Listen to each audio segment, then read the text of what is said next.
Tuesday is here, and welcome to the Wise Guys. Dave McCann, Blaine Fowler, the #1 BYU Sports live stream show in the entire world. It's the last Tuesday of November.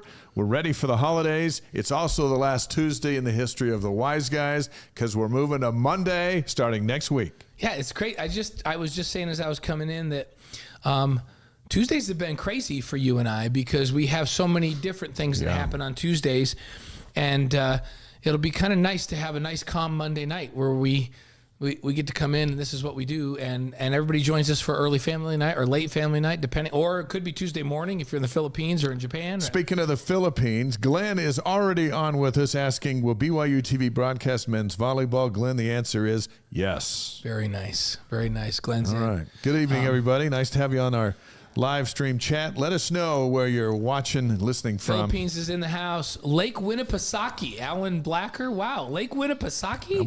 What temperature is it Lake Winnipesaukee What tonight? movie is Lake Winnipesaukee in? I can't even remember. But Is it Groundhog Day? I can't remember. I don't know. And then, and of course, BYU Sports Attic always in from Farmington. So we're glad to have you here. And Glenn, we're glad to have you in from the Philippines, of course. As always, we invite you to follow us on YouTube. The link is always in the chat. Hit the subscribe button. That's free. We're also live on Facebook, on Twitch, and ysguys.com. You'll get this little ding when we do stuff, and right there on your phone or your computer, and you go, hey, what are those guys doing? That's right. There they are. And you know, and Bobby Gardner said, so Bobby Gardner's saying, what about Bob? Oh, yeah. That sounds that's about right. Lakewood, what about Bob? Yeah, but you know what? All I have to say to that, Bobby, is baby steps. Baby steps is what I have to say. So, hey, don't forget to follow us on ysguys.com, wiseguys.com. Subscribe so that you get our weekly email with highlights from the show, and our past interviews are all there, including Steve Young, Wally Joyner, who we just had a couple weeks ago, Marie Osmond, Sherry Dew, you name it, they're all there. But make sure you subscribe so whenever we're on, if you forget we're on Monday next week, you'll get reminded. Shout out to the Talbots for your BYU Texas tailgate shirt. Oh, yeah. How about that? The BYU alumni cheerleaders, when the Cougars came to Austin, they made those shirts, and they're awesome. I decided to wear this today. Yeah, I thought it was okay, right? Yeah. So one more thing as we beat the drum on this. Next Monday, 6 o'clock Mountain Time, Wise Guys. Next Tuesday, 6 o'clock Mountain Time, we won't be on. Right. You can watch the show. You can go watch the show anytime and listen to the you podcast want, right? and all that stuff. But it's the big switch. And I know we've been on Tuesdays for about a year and a half. All of our shows have been here on Tuesday. We love Tuesday because it's always been the best night of the week. Hello, Michael from Beaumont, Texas. But we're moving to Monday because now Monday is the best night of the week. Right. And when we got into the Big 12 schedule and realized that the basketball schedule was going to be a Saturday-Tuesday format in league play, and you and I have a bunch of BYU basketball games, I think 17 in total on the year that we're doing for ESPN Plus. We're going to be doing a bunch of Tuesday night games, so it just didn't work out. And we didn't want to conflict. I mean, BYU's coaches show with Mark Pope used to be Tuesday nights. It's now moved to a different night, so it's going to be Thursday night. So a little adjustment once we figured out what the schedule was going to be. And in the end, you and I have been thinking a lot about it. Many of you on the chat have chimed in, and we think Monday's going to be a great night for us all. I think so. It's a great night to be together, and we're fresh off football or whatever's happened over the weekend and right at the start of a new week. And I think it's a chance to get everyone's reaction to big games and big moments. And we continue to have great guests. We got a fun show tonight. We'll talk football, the Oklahoma State game. Harvey Langi is going to be here, former Cougar linebacker, former NFL linebacker. His story of survival will have you just really grateful for your health. And anyway, there's some tender mercies in there. We're going to dive into it because that's what we do here on the Wise Guys. So a bit later on, Harvey Langi will be with us. Yeah, that's exciting to have Harvey on, along with Brad Robbins from Gentry, he'll be with us here in just a minute. And love Brad. Just went to see their show the other night. It was phenomenal. My goodness, it was so good up at the Eccles Center in Salt Lake City. So glad to have him in. Men's hoops back in the top 25 for the first time in 2 years. And we could search the country and the world. We would not find a single soul that believed 6 games into this season BYU would be in the top 20. You, me? No. Would Mark Pope have even said it? I don't think so. Would Mark Pope have even said it? No. It was his furthest dream, the wildest. There's just no way. And we talked to him before the season. We talked to him before every game that we do, and it's just kind of like, hey, I'm just, we're trying to get this guy back healthy. When you're trying to play defense, we want to shoot threes. All of this stuff. Never once did he come up with, and you know what? I think we can be in the top 20 and then, if we get these first 6 wins. And we talked about the women's basketball team, Dave, and hey, they're going to be really talented, but they're going to be really young, so they're going to be up and down. Would anybody have said, hey, how about the men's and women's teams being a combined 12-0? No one. Nobody. Not us, not no one. I know we're just in a unique spot. They're still unbeaten, 6-0, the women's basketball team. And then you have women's soccer getting ready for the Final Four, the College Cup. And women's volleyball is hosting the NCAA tournament. They got a great shot at making another Sweet 16. The only disappointment sports-wise has been the football team this fall. Everybody else has exceeded expectations, and they just keep getting better. Right. Well, did soccer exceed expectations? They're in the College Cup, so well, when Jen Rockwood sat here before the Big 12 was even a thing, we said, when you move into the Big 12, she goes, yeah, we expect to compete for national championships. Well, so I expected them to be in the four. I didn't expect them to be in the College Cup because it takes so many amazing things for that to happen, including one of the greatest comebacks in the history of the school. But as to contend for the Big 12, absolutely. And they took second behind Texas in the championship game, but they fought to get 4 home games, and then it just worked out. And it's so great. Well, we'll talk about that. Michael Zimmerman says, women's soccer, the corner kick from Mozingo was the best corner kick I've ever witnessed. It was a la Beckham. Yeah. She bent it like Beckham. And it was ridiculous.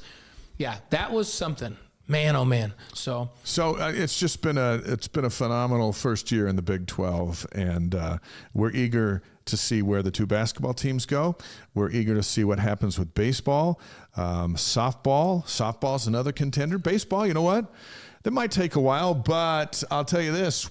We thought basketball was going to take a while, and they haven't started Big 12 play, and that's going to be as hard as advertised, but they come in gunslinging like they are. And with the Rock and the Marriott Center as it is, there's a chance for BYU to win many more games than anybody thought possible. Yeah, and we're going to talk a little bit more about why we think that, and we recognize this preseason, but they've played San Diego State and North Carolina State and Arizona State, who's not great, but North Carolina State is a solid ACC team. San Diego State is still ranked, and then since BYU's beating of San Diego State's gone out and looked like all of a top 20 team. Yeah. And talked to Dutch after the game against San Diego State, who's a good friend and the head coach of San Diego State, and he was very complimentary about BYU, about their physicality and all that. So yes, we are much more hopeful about BYU basketball than we were a couple of months ago, because of not just because they're winning, because of the way they're winning and the things they're doing, which makes us feel, both of us and all the people we talk to, a little bit better about how they'll compete in this league because of the makeup of this team and the way they're playing. Jonathan, Dave, and Blaine, what up, guys? Listening from Henderson, Nevada. Love the show.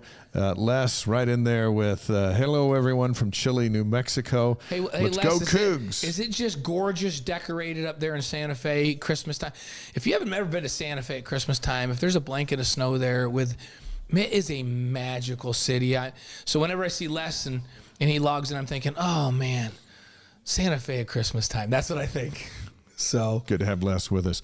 All right, let's jump into the headlines. BYU replaces a couple of coaches.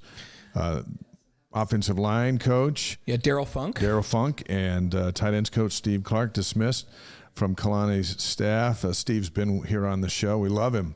A lot of guys do.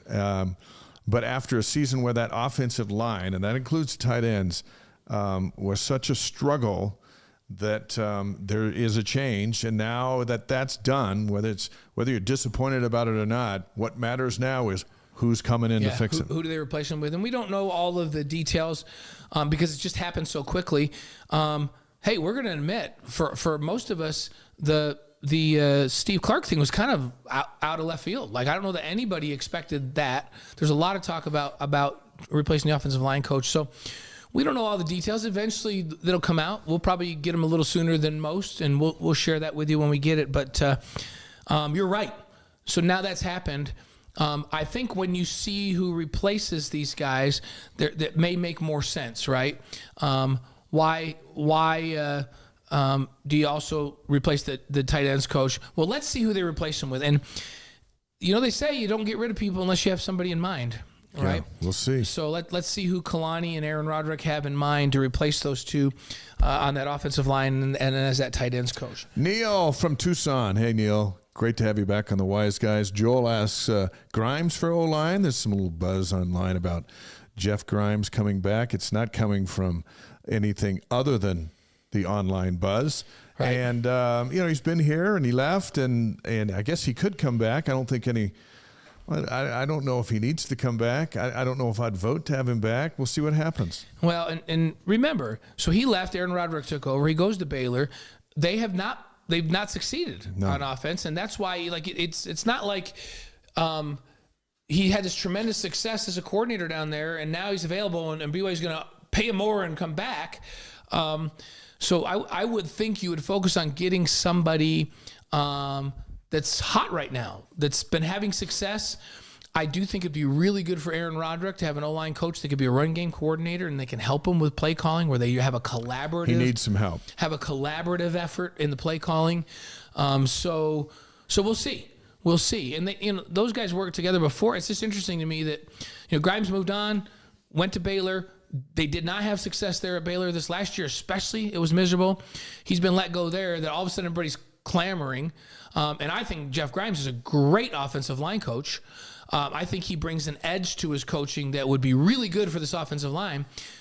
But I think you need to prioritize somebody that has great play calling experience that can add to that mix of play calling and be a really good balance for Aaron Roderick as they call plays together to have more success in the scheme that they run and sequencing of plays and those types of things. So is Grimes that guy? I don't know. Much more football coming up with Harvey Langi in just a bit, and we'll kind of rehash Oak State when we have Harvey with us. Let's talk women's soccer real quick. Brad Robbins from Gentry is going to sit down with us here in a couple of minutes. BYU is 22-3 on the season in women's soccer. Those two losses, Texas in the Big 12 championship game, and somehow to Utah State, although they came back and got Utah State in the NCAA tournament. Because they could only park the bus in front of the goal one time up there in Logan. No ties in the tournament. BYU rallied for 4 second-half goals to beat North Carolina in the snow, 4-3 in the Elite Eight over at Southfield. Arguably the greatest comeback in BYU sports history, considering what was riding on it and how improbable it is to score 4 goals in 30 minutes in any soccer game. Score 3 goals in less than 10 minutes. Let alone against North Carolina, one of the better defending teams in the country. Olivia Wade-Katoa scored the game winner in the 89th minute, and history was amazing. Still is. It's the equivalent of scoring 40 in the fourth quarter of a first football game. Yeah. I mean, that's the equivalent, like being down by 40 in the fourth quarter and coming back and winning. That's the equivalent. That's why we're saying this may be the greatest comeback of any sport in history. Unbelievable. So what did they get? They got Stanford in the College Cup, which is the Final Four of women's soccer, Friday night in Cary, North Carolina. You can watch it at 6:30 Mountain Time on ESPNU. And the winner of that will play either Florida State or Clemson for the national championship. Yeah. I like BYU's. Stanford's a phenomenal program, phenomenal team, but it's on a neutral field. And I love the way BYU plays so connected and they're so aggressive offensively. Sometimes they give up some goals, but they seem to be able to equalize those and outscore opponents. So, yeah, I have a good feeling about this BYU-Stanford match. Second trip to the College Cup since 2021. When Florida State beat them on penalty kicks, it was 0-0. Then they go to penalty kicks. They could get a rematch with Florida State here in 2023. I'm kind of rooting for that, aren't you? Yeah. Because I want some revenge chip on the shoulder factor coming into this thing. Stanford first, and then we'll see what's next. Are you telling me one game? You telling me to focus on one game? No, at a time? because we can I'm say not playing. Focus on the championship. I'm not playing, so I'm not worried about focusing on one game at a time. I'm thinking about the championship. It's just you got to get through that first one, and Stanford's tough.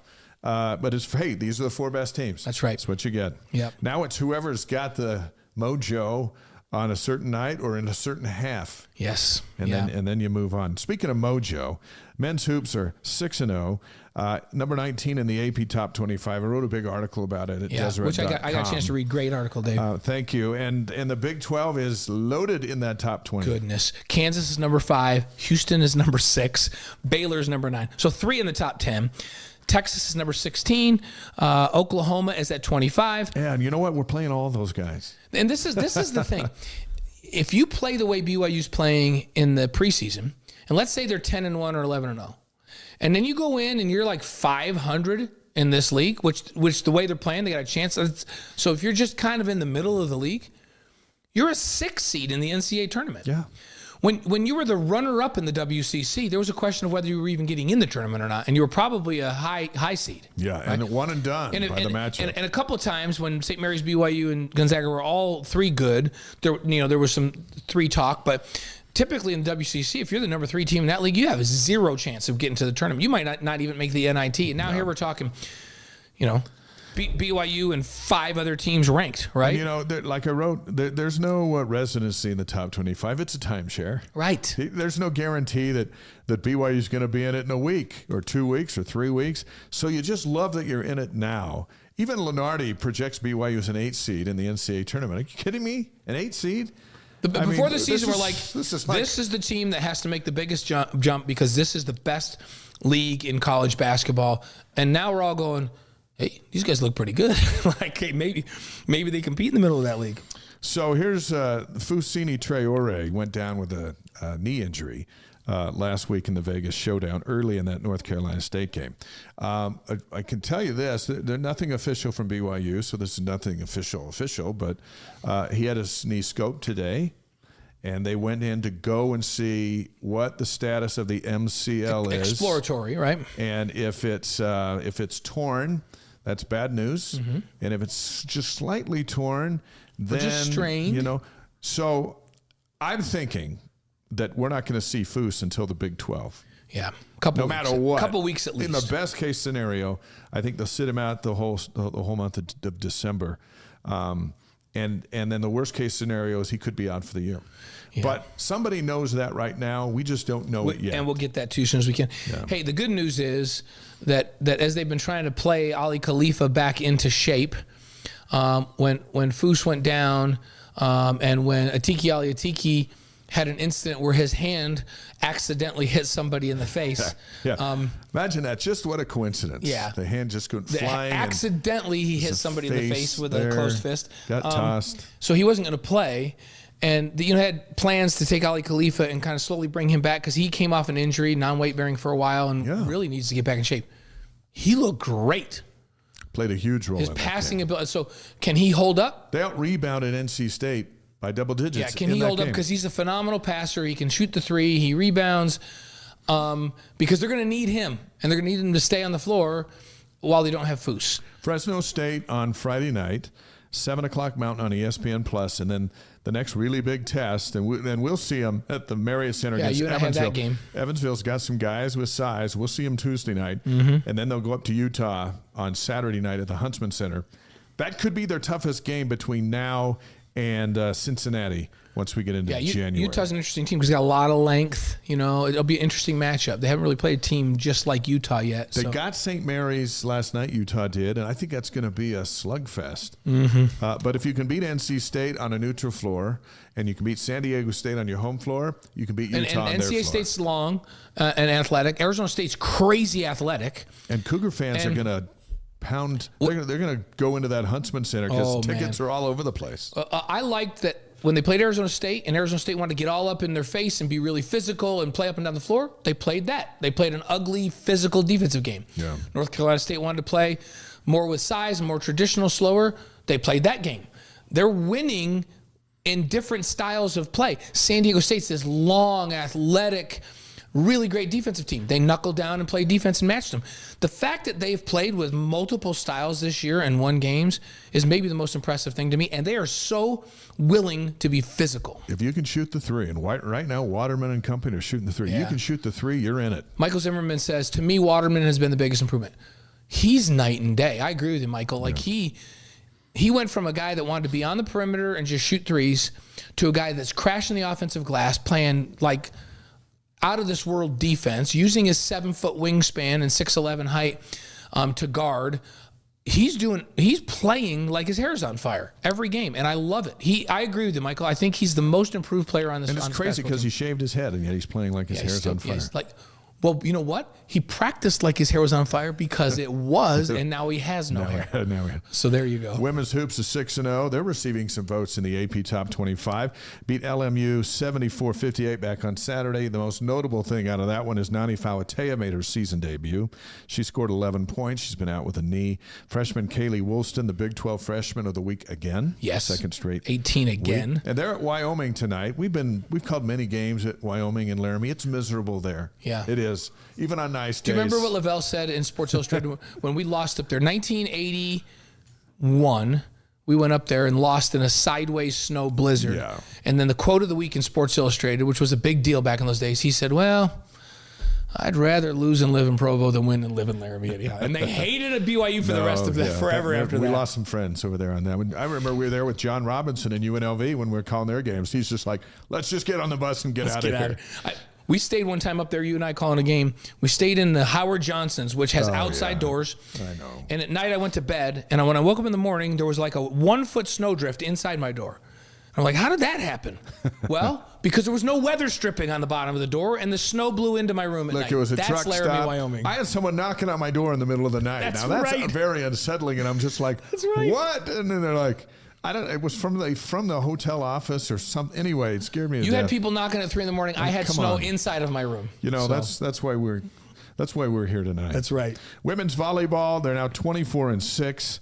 13-5, took third in the Big 12. It's tournament time now. They didn't have a conference tournament in the Big 12. So BYU's a 4 seed, and when you're a 4 seed, you get to host the first and second rounds. And there's no better place to host than the Smith Fieldhouse if you're the home team. Yeah, and so they start with Weber State, 7 p.m. on Friday. That'll be on ESPN+. And the winner plays the 5 seed Arizona State, Georgia winner on Saturday, and they'll advance to the Sweet 16. So there you go. Swept West Virginia and TCU on the road last week. That was a nice week on the road. All right, the pregame show's over. Let's bring Brad. Let's bring in our first guest. He is a graduate of the BYU Marriott School of Management, also a member of the popular singing trio Gentry.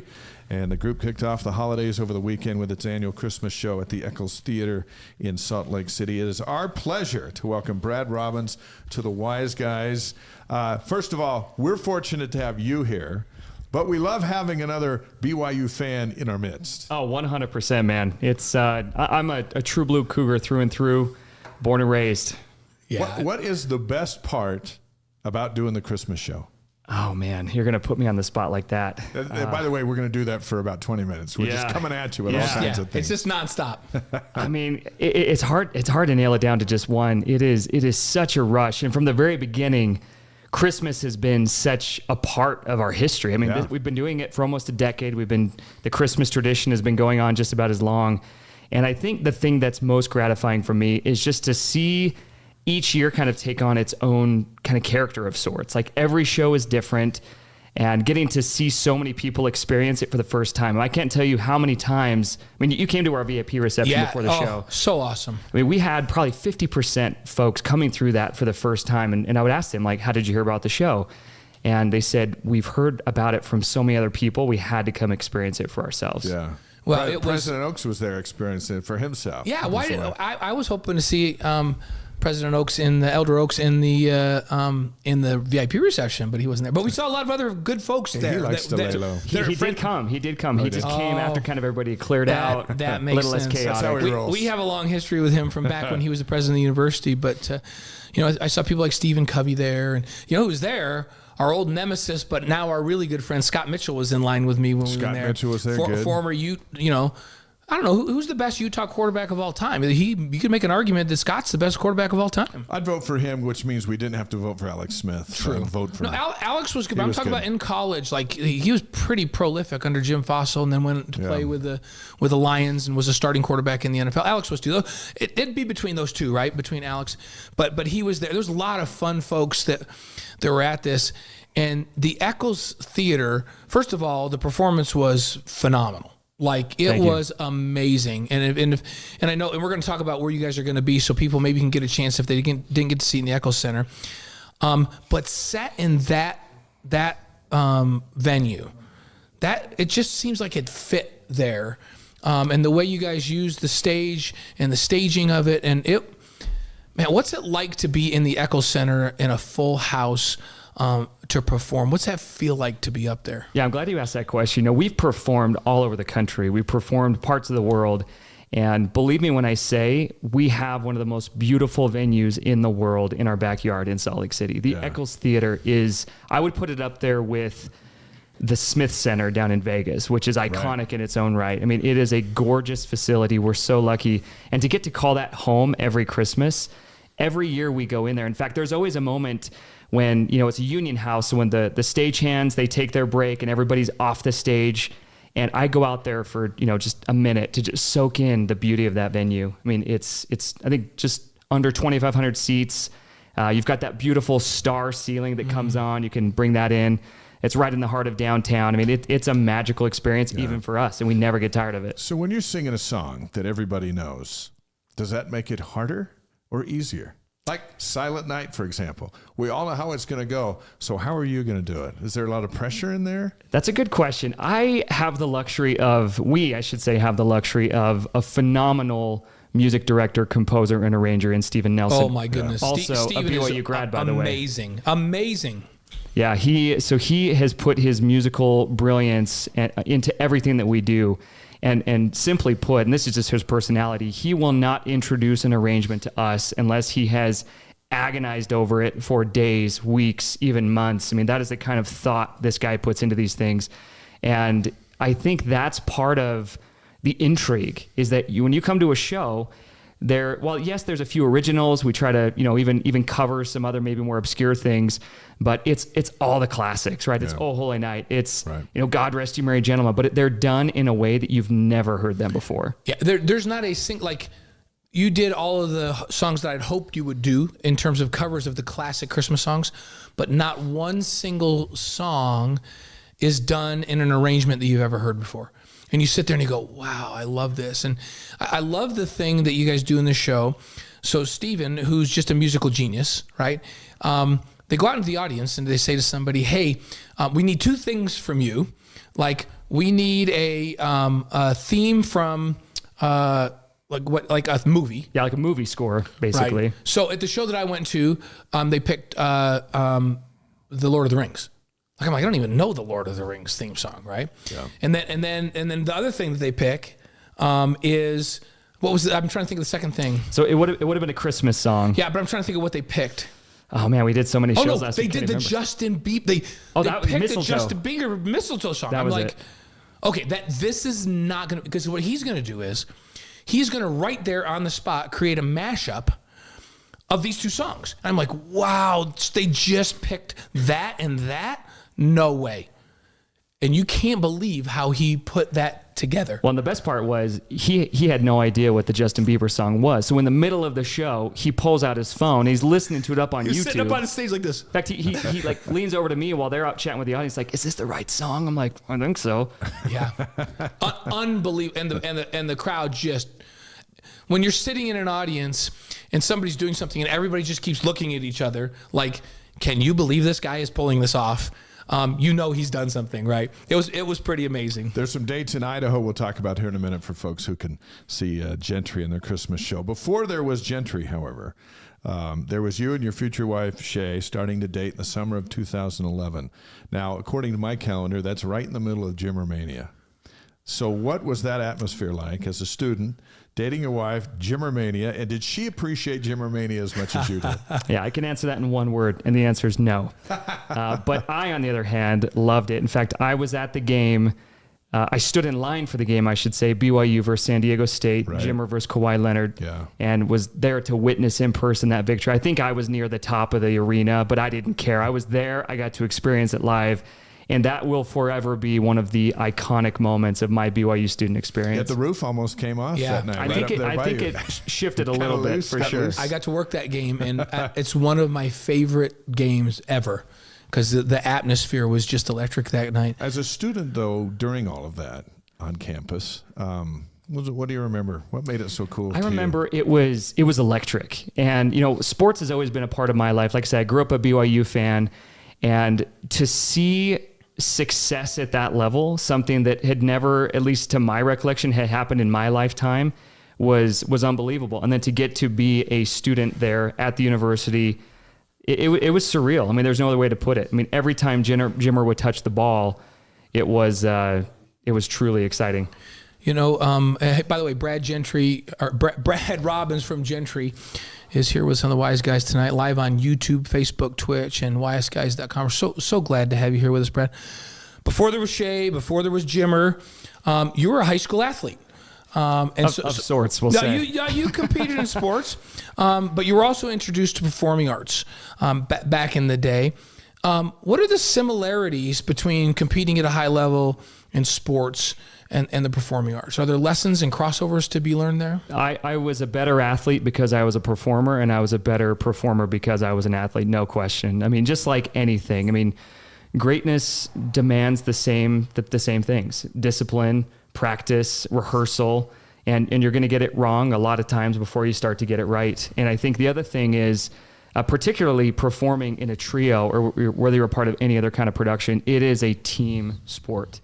I mean, you saw it firsthand at that show. Mm-hmm. I played my role, but the other guys on stage all played theirs. And without them, we're nothing. And not only that, without the people behind the scenes and the months and months of planning to go into it, the coaches, so to speak, I mean, nothing great can happen without all that. Do you remember back in high school the first song you had to belt out on stage? And how did it go? I do actually. So this week was actually a culmination of a lot of previous experiences, we'll say. So my junior high choir teacher showed up at the VIP reception the night that you were there. Oh, wow, yeah. The Wednesday before Thanksgiving, we always do a big give back concert. Yeah. And we bring in, I think this year we brought in folks from over a dozen different foundations. And we honored educators of our past. And I honored my high school choir teacher who gave me a shot, who, it's like the coach that sees something in you can't see in yourself. It's like, you know what? You're unproven, but I'm going to put you in, and you're going to play a key role in this production. And then before that week, even down at Tuacahn, we had 2 shows down there, and Randy Booth from BYU, the director of Young Ambassadors, was there. Right. And to see all 3 of those teachers who have, in so many significant ways, altered the course and trajectory of my life, be there to see what their contribution has led to was so fulfilling. That's very cool. So what was the song? Man, the first song.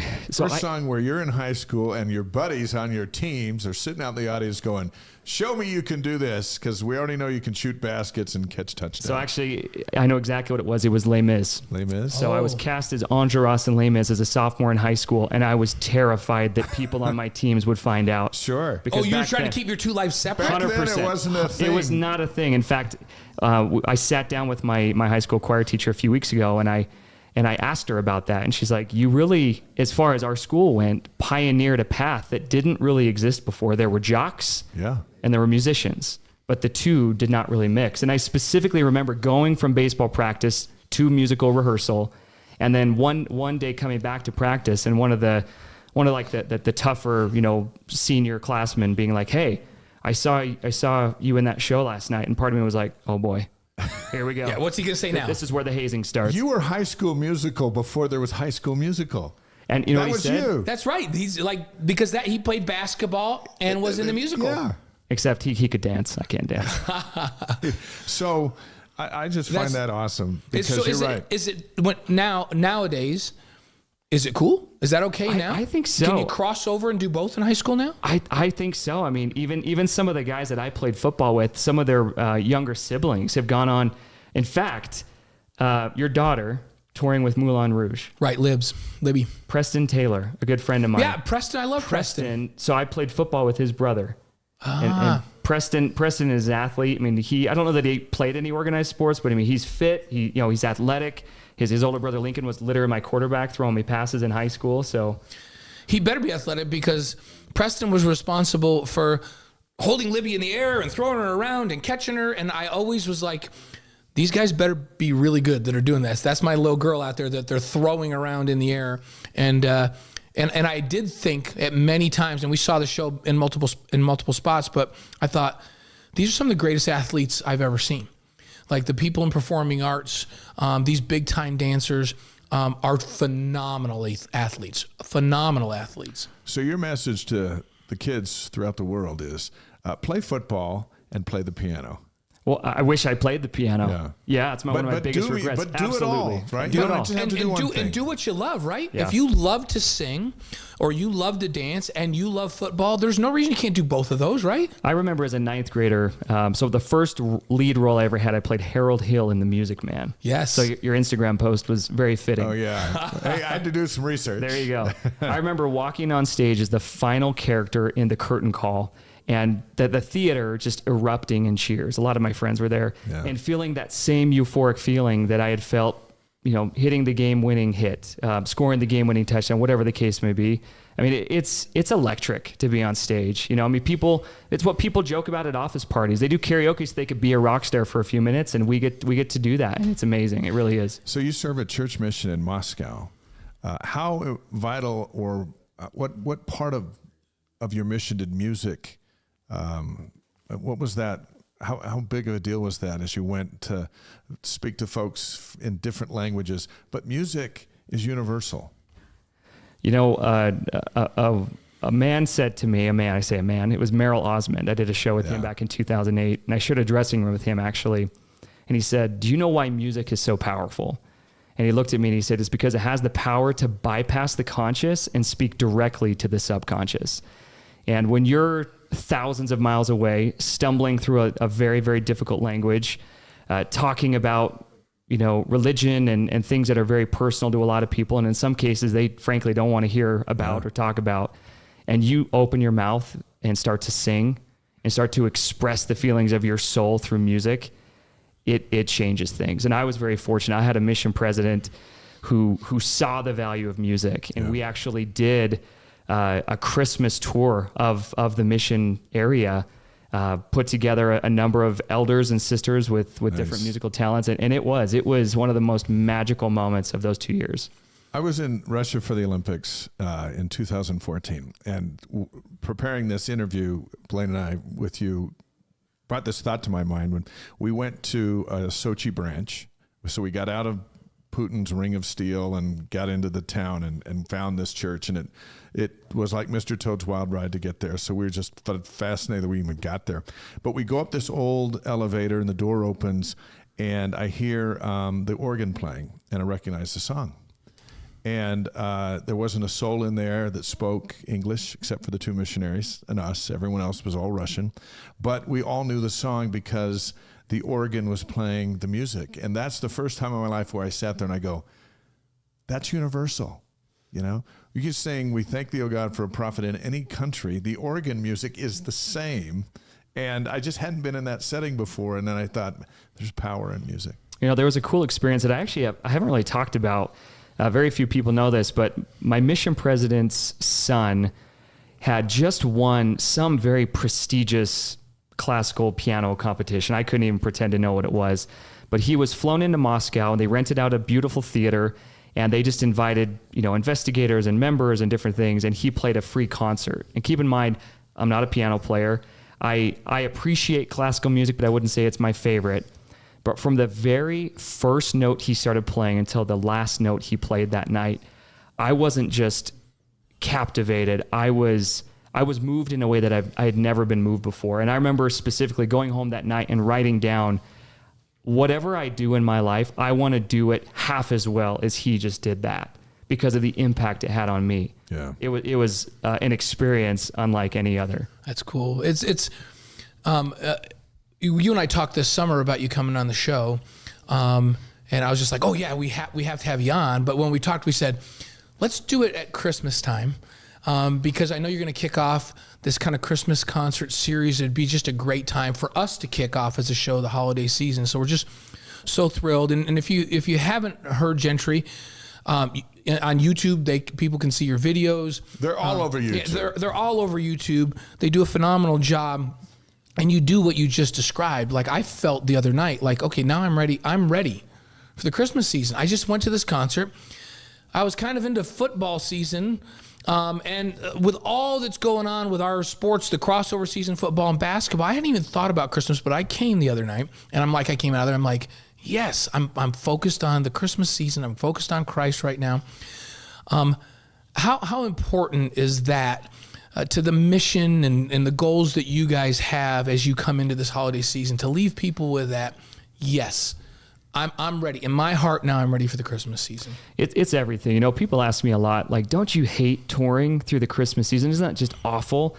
And, you know, I think the initial reaction would be, well, yeah, like you're on the road, you're away from family. And then I stopped one day and I realized, no, it's the best job in the world. I get to celebrate Christmas consciously, intentionally, probably more than most people do maybe in a lifetime. I mean, every time we step out on stage, we're bringing that spirit of Christmas through music. And I can't recall a single performance where any one of the four of us didn't just look forward to it. You got a commitment. We promised to have you out of here in about 20 minutes from 20 minutes ago. So we're going to hit you up with 5 questions real quick. I do want to make mention before we do that, Stadium of Fire 2015, you sang in front of 45,000 people. Is that the biggest stage that you've been on? You know, it actually has been up since then. Really? So 2 years ago, we performed the national anthem for the Cardinals and the Texans. And funny enough, so our last show on the road this year, December 16th, will be in Mesa, Arizona. The next day, the Cardinals play the Niners, and we'll be at that game singing again. Oh, that's cool. awesome. We're excited That'll about it. get you over 45. I've played in front of 80,000+. I just feel like it's so different. I'm in a helmet in my own little world, in my uniform. Nobody can see me. You guys are just out there, and it's you, and they can see you. For me, that's just so much more intimidating than when you can hide behind a helmet. Yeah, but you guys are good. Brad Robbins of Gentry with us. What's next for you and your family? So we are expecting a little girl. Yes. Oh, actually, I said little girl. We have a little girl. We're expecting another baby. We don't know yet. You don't know yet? No, So that wasn't an announcement. That wasn't an announcement. I was like, does Shay know this? She's like, I thought you were going to say anything. We haven't even told my parents. No. So, and you guys as a group, so it's awesome. So this will be number 2 for you number and 2. Shay. And Shay's also a performing artist as well, and does a lot of commercial work and film work here locally, which is just great. These guys are a powerhouse entertainment family. And I'm sure the kids will maybe fall in love with it too, which will be great. You mentioned the other night on the show that you guys have an Easter, like a new album that's coming and a tour. Just really quickly tell us about that, because we know you got to get moving. Yeah. And I actually have a couple minutes, so we're okay on time. Okay. So we head to Idaho Falls, Boise this next week. Right. We'll be doing a few shows up in Logan. They're at the Eccles Theater on Main Street up there. And then, as I mentioned, we go down to Mesa, Arizona, the Mesa Arts Center. On the 16th. On the 16th, yeah. And then from there, looking forward, this spring, we're going to be starting a new holiday tradition, an Easter concert tradition. So one of our most beloved albums outside of our traditional Christmas music has been our sacred music. Mm-hmm. And we did an album back in 2018, kind of as a passion project, just something we wanted to do for a while. And it was so well received, we've decided to do another one. So in fact, tomorrow morning, I have another recording session working on this new hymns album, and we're going to bring it all together live, very different from what you saw and experienced. It'll be a full 60+ piece orchestra, 100+ voice choir that'll be up there, and I think this sacred music will be done in a way that we haven't experienced quite yet. It's going to be a cool thing. And is there going to be, are you going to do, so you'll do performances around Easter that go with this then, right? Yeah, we'll do 2 up in Salt Lake City, same venue, Eccles Awesome. Theater, and then we're going to take it up to Logan for a couple of shows as well. So cool. One thing you've never done is done 5 questions. Yeah. And that's about to happen. Are you ready? It's a I'm wise ready. guy's Bring thing. it on. Okay. Bring it on. Your favorite sports movie? It's got to be Remember the Titans. Titans. See, that is I think it's the most popular. It's mine. It's Gavin's. Your favorites? I like Hoosiers. Yeah. But Hoosiers, Titans, Rocky, we've had some great there's It's just something great. about Denzel's, hype it's speech. so You can't beat good. that. So good. And he holds the ball up with that broken finger, which makes him legit. He's legit. Oh yeah. So, a good one. your favorite singer or band? Ooh, favorite singer or band? It depends. Time and place. I'm going to say, I'll go Imagine Dragons on this one. Oh, all right. Okay. I'm okay with that. Dan, Dave and I know Dan pretty good. They're on the radio all the time. Yeah. Yeah, they're doing something right in the He music stood on the world. sideline with us at the Arizona game a couple years ago down in Vegas. It was really fun. He and Danny Ainge together. Oh, that's He was awesome. telling us he was a huge Danny Ainge fan growing up. Well, Now he Dan, and Danny if are you're good. listening, we're ready for our collab. There you go. Favorite breakfast cereal? Ooh, Cinnamon Toast Crunch. Okay. That's a great one. Favorite Christmas song to sing? Oh, Holy Night, hands down. Oh. Really? That's the one. That's I the thought moment. it might be Silent Night, but it's So Holy Night. That was called the honor solo when I was growing up in high school in choir. I was in concert choir, and we sang that one to close the Christmas concert every year. So I can come up on stage, just belt it with you. Is that because you have to hit the high notes in that one? Well, no. So I'm usually on the bottom in the triad, that the chord. So no, there's just something about, again, back to BYU alum Steven Nelson. There's something about the way he's arranged that song that is to put it lightly, transcendent. Yeah. And I've never experienced something like that. Usually, like, you're able to kind of disassociate yourself while you're singing, but like, it's hard not to just get wrapped up in that moment every time. Classic. Yeah. Okay, now your favorite BYU memory. It could be anything. So I'll put Jimmermania aside for a minute, because that was obviously amazing. I was thinking about this actually coming into here. The other amazing experience I had was Max Hall to Andrew George in overtime. Oh, 2009. yes. I was in the south end zone and watched that happen. Yeah. And then we went into the long, dark. Yeah. Did you charge down. the field? Of course, absolutely. We need to get Drew on we need to get Andrew on the show. We've had him on. Has Andrew been on the show? Yeah. Do we need to have him bring his guitar? Well, he's in Colorado, Because so he it's tough can to do, bring his like, guitar. Andrew can do Jack Johnson better than Jack Johnson. Oh, amazing. He's an excellent guitarist, and he can really sing. So see, he's George. doing that athlete-musician thing. In fact, speaking of football, I told my father-in-law I would shout him out here. So, fun fact, you played against my father-in-law and his brother in college. Where did they play? So they were up at Utah State. They were D linemen, early 80s, mid 80s. Oh, wow. Shout out Jeff and Brian Hunsaker. That's awesome. So yeah, and I have to say, back in those days, they were way better than Utah. Utah State was a much bigger rival to us because they competed and were good. They're putting people in the NFL, and Utah wasn't good. We beat the crap out of them back in the early 80s. They're really good now, but back then, Utah State, that was our rival. Our producer Jack has posted "Oh Holy Night" by Gentry. Oh yes, you guys. There's your link to it. So we should make you sing because you were in Young Ambassadors, right? We should make you sing "Sometimes Not Often Enough. We reflect upon the good things." Did you guys used to sing that at the end? I remember hearing it, but after hearing you sing it, thing. I don't think anyone should be singing it but Blaine here. So we always sing something on the show. But so back in like 1979, the Young Ambassadors, back then called the Sounds of Freedom, came through my hometown in New York. And we had a couple of them stay with us. My sister, Lori, was in Young Ambassadors back in the old days, and they sang that song then. And I saw them like 10 years later, and they sang that song then. They sang it to the people that they stayed with before they got in the bus back in those days. And Gail Lockwood was retiring from the program, and Randy got up on the stage and just stood up and played it, and he sang that song, and it brought back amazing memories. So you guys didn't sing that at the end of when you left back in those days? No, we were, gosh, I mean, I can't even remember what we sang, but, speaking of Randy, I mean, you talk about BYU legends. Oh, my goodness. There's a guy, since 1970, put in everything he had into this university. And I can't even fathom the millions of lives across the world that were impacted because of his choice to get into music. Yeah, Randy Booth. Amazing, amazing human. You can catch the Gentry Christmas Show in Idaho Falls on Saturday and Boise on December 5th. In Arizona, we got a lot of folks on the live stream in Arizona, in Mesa on December 16th. Give our best to Casey, Bradley, and Steven. The foursome with the trio of Gentry. Hey, we're proud of you. Thanks, guys. It's been fun to be on. So fun to have you on. Will you come back? We'll come back in the summer when you're hanging around. Come back with us. 100%. All right. And next time we'll bring your guitar. Yeah, I'll bring guitar. I'll bring the guitar and I'll accompany. We'll play I'll Name accompany That Brad, and Tune. he can sing. Like I brought it last week and accompanied Libby, and she sang a few things. So. And our love to Shay, and congratulations on the baby. Our Libby that we had on last week is friends with Shay, and they're and give her our love and tell her thanks for sharing you with the world. Yeah, absolutely. Thanks, guys, for having me on. This was Enjoy awesome. Idaho. And by the way, it's the same temperature in Idaho as it is here, so it'll be just perfect for you. Great. Great Christmas show coming to Idaho Falls on Saturday. Thanks. Brad Robbins of Gentry. Next week, David Nixon and Doug Wilkes, the editor of the Deseret News, is going to be with us. Bronson Kafusi, and later in the month, Ross Oppo, right in the heart of the transfer portal, and his business is all about the transfer portal, and what an amazing talent here on the show tonight. Oh, yeah. With Brad Robbins. Let's do our Cougarboard question of the week before we bring in Harvey Langi. If you're not familiar with Cougarboard, it's the largest online community of BYU fans with thousands of posts daily. And there you see us. We're on Cougarboard now with a lot of stuff.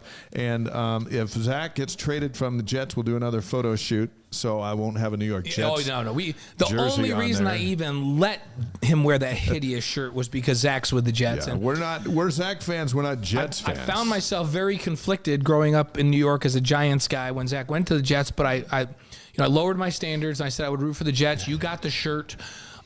We're all in. But I still believe, he's out. even now, I still believe it's the worst run organization in professional sports. Yeah, so there you go. Here comes our question from one of the insider subscribers on the Cougarboard, El Jeffy. Why are we so bad in the second half when we're leading at the half? Is the other team making halftime adjustments while we go conservative? This has happened repeatedly. Is it something we can fix next year, or do you expect A-Rod to continue to be too conservative in those situations? I can tell you, El Jefe, that more people are thinking about your question than just about any other question coming out of the second half of the Oklahoma State game. So, Blaine, you take a whack at it, and then we'll have Harvey chime in as well. Yeah, Harvey's going to help us with the question. And here's the thing. I have the same question.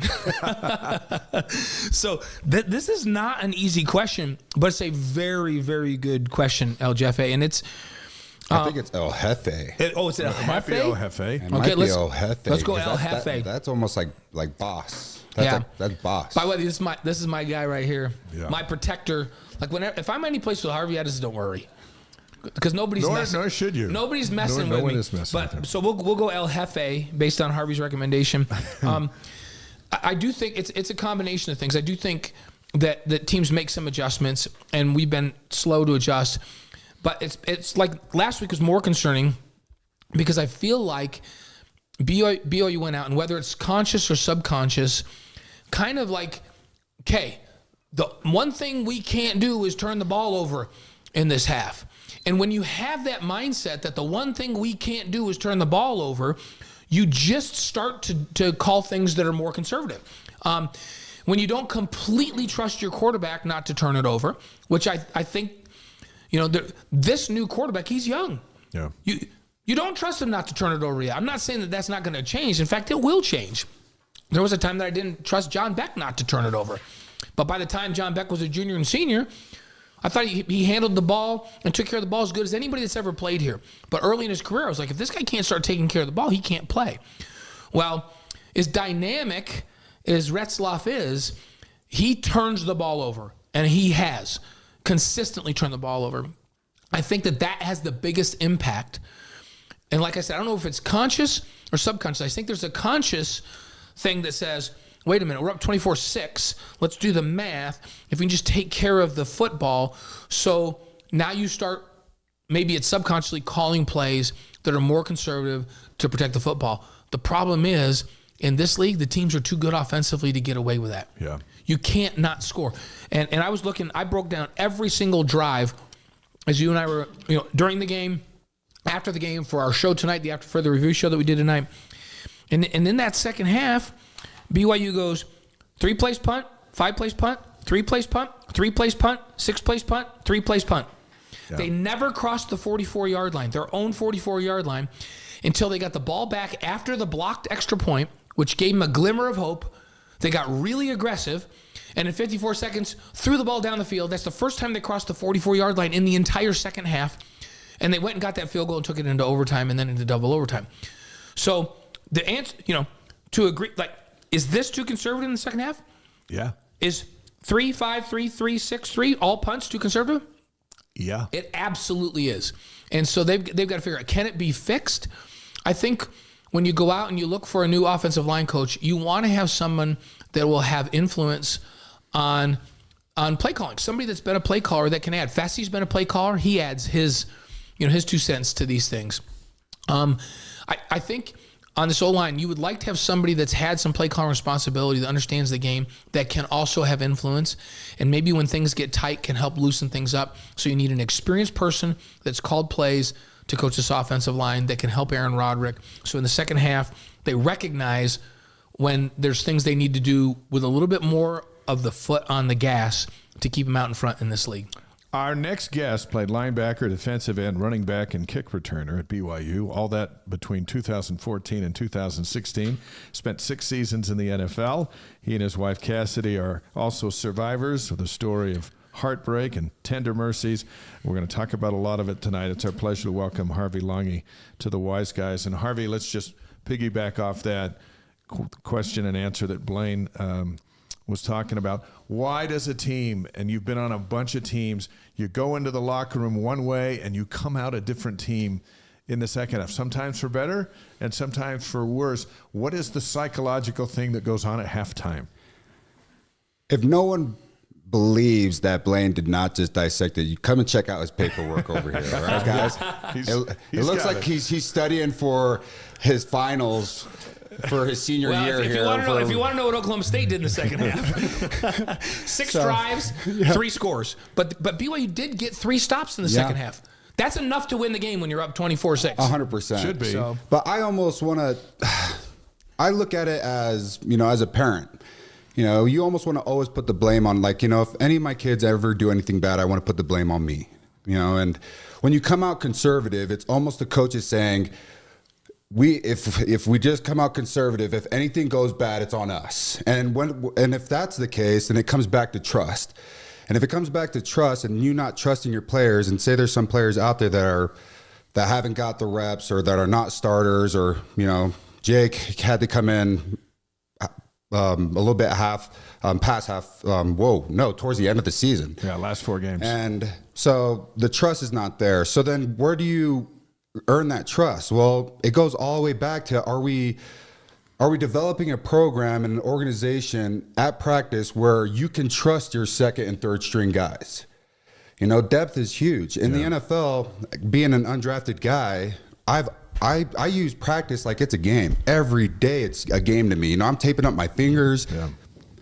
I'm doing everything to a routine where I'm thinking, I'm going out there to play a game because I'm trying to earn a spot. And not only when I prepare myself like that and I go out and practice like that, I earn the trust to the coaches that if anyone goes down or anyone needs a breather, throw number 52 in or 56 in or 40. I had a bunch of numbers. Yeah. Throw them in because we trust him. We know that he can go out there and do exactly that because I showed within the program and the organization that was built upon, if it was, the Patriots, the Jets, or just being in the NFL, that's the way you work.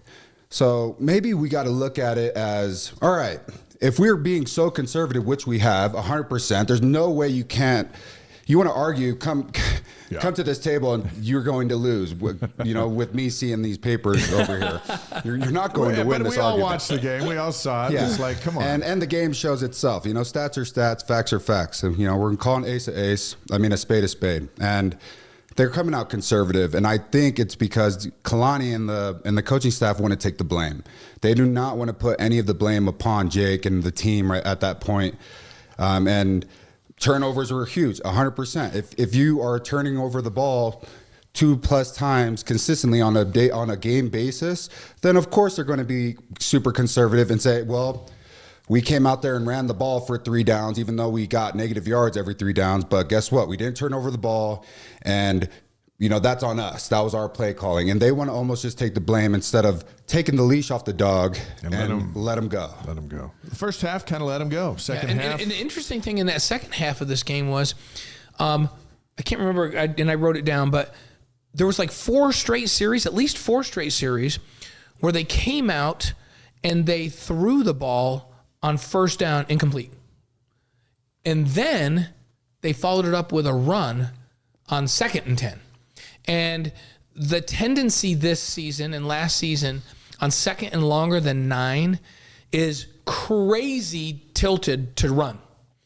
BYU rarely throws the football on 2nd and long. It's gotten so the defenses now load up on 2nd and long and go, guys, they have this tendency to really run the football. I mean, we have to be ready to play the pass, but let's play man and be aggressive because our chances are that they're going to run the football. And BYU's really ineffective running the ball on 2nd down. So if you don't get production on 1st down and then you run it on 2nd down when they're expecting you to run it, what happens is you have a ton of 3rd and longs. And Alabama doesn't convert a high rate of 3rd and 10s. It's tough. Georgia doesn't convert a bunch of 3rd and 10s. 3rd and 10 is hard. So what you do is you keep yourself out of 3rd and 10 by being really effective on 1st and 2nd. So BYU in that first half, running downhill with Aiden Robbins, did a really good job. I would have loved to have seen some downhill run on 1st down in the second half to get 4 or 5 yards on 1st down. Because guess what? On 2nd and 5 or 2nd and 6, Oklahoma State has no idea what you're doing. Yeah. You're not predictable on 2nd, and you're ahead of the chains because you can run it and get 3, and now you've got a 3rd and 3, and now they have no idea what you're doing on 3rd and 3 because you can run or pass. Or you throw the ball on 2nd and 6 because they're just having to play straight up because they don't know what you're going to do. Yeah. And so production on 1st down this year has been poor. Now, early in the season, it was they couldn't run it on 1st down. They were really struggling because they weren't blocking well. But in this last game, it was so weird because they were running the ball really effectively in the first half, but chose to come out and throw on a bunch of 1st downs, all incompletes in that second half. It was just like, whoa. Like, and I feel a little bit for Aaron Roderick because I think he was thinking, I want to be aggressive. We're going to throw it on 1st, but I'm like, well, maybe not here. Yeah. So as you watch that, Harvey, what'd you think? Exactly what you just said. When you were just going off on 1st and 2nd down, to break it even down even a little bit more. So P and 10, that's 1st down of the very first series of the very first half or the very first play of the game. That's a P and 10. So right when the offense comes out, their very first play, that's a P and 10 down that the defense and offense calls. P and 10 is a type of play or a type of time where you can run anything from pass to run. Usually you want to run your best play to just get guys motivated. You know, a quick slant here, a quick throw, your best downhill run just to get everyone moving and grooving. Your 1st down and 10, so say you get a 1st down and you have a 1st and 10, that is where you go to your best run, usually. Yeah. It goes to your first. So that's when a lot of people just rush to the line, hurry up and run your best downhill run. So if you struggle on 1st and 10 or P and 10 and you start to get these tendencies that Blaine is saying, you become super predictable. So then, all right, we know they're going to come out and try to pass on 1st and 10 all the time. We know this tendency. All right, well, guess what? We're going to drop 8, or we're going to bring a simulated pressure and act like we're coming, but we're really still dropping 7. And we get them to 2nd and long, and guess what they do in 2nd and long? They're going to run the ball. We pack the box. You get this tendency.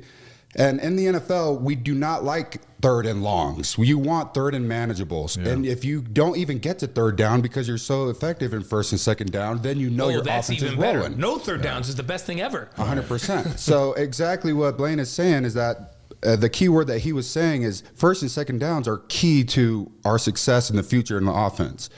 And especially on our P and 10s. Our P and 10s is the very first spark of how your offense is going to roll that series. And if you don't run a perfect, not even a perfect, but a play that can get everyone moving and grooving and motivated on that P and 10 play, usually the P and 10 play is the play that, you know, we struggled even at practice, the defense to stop.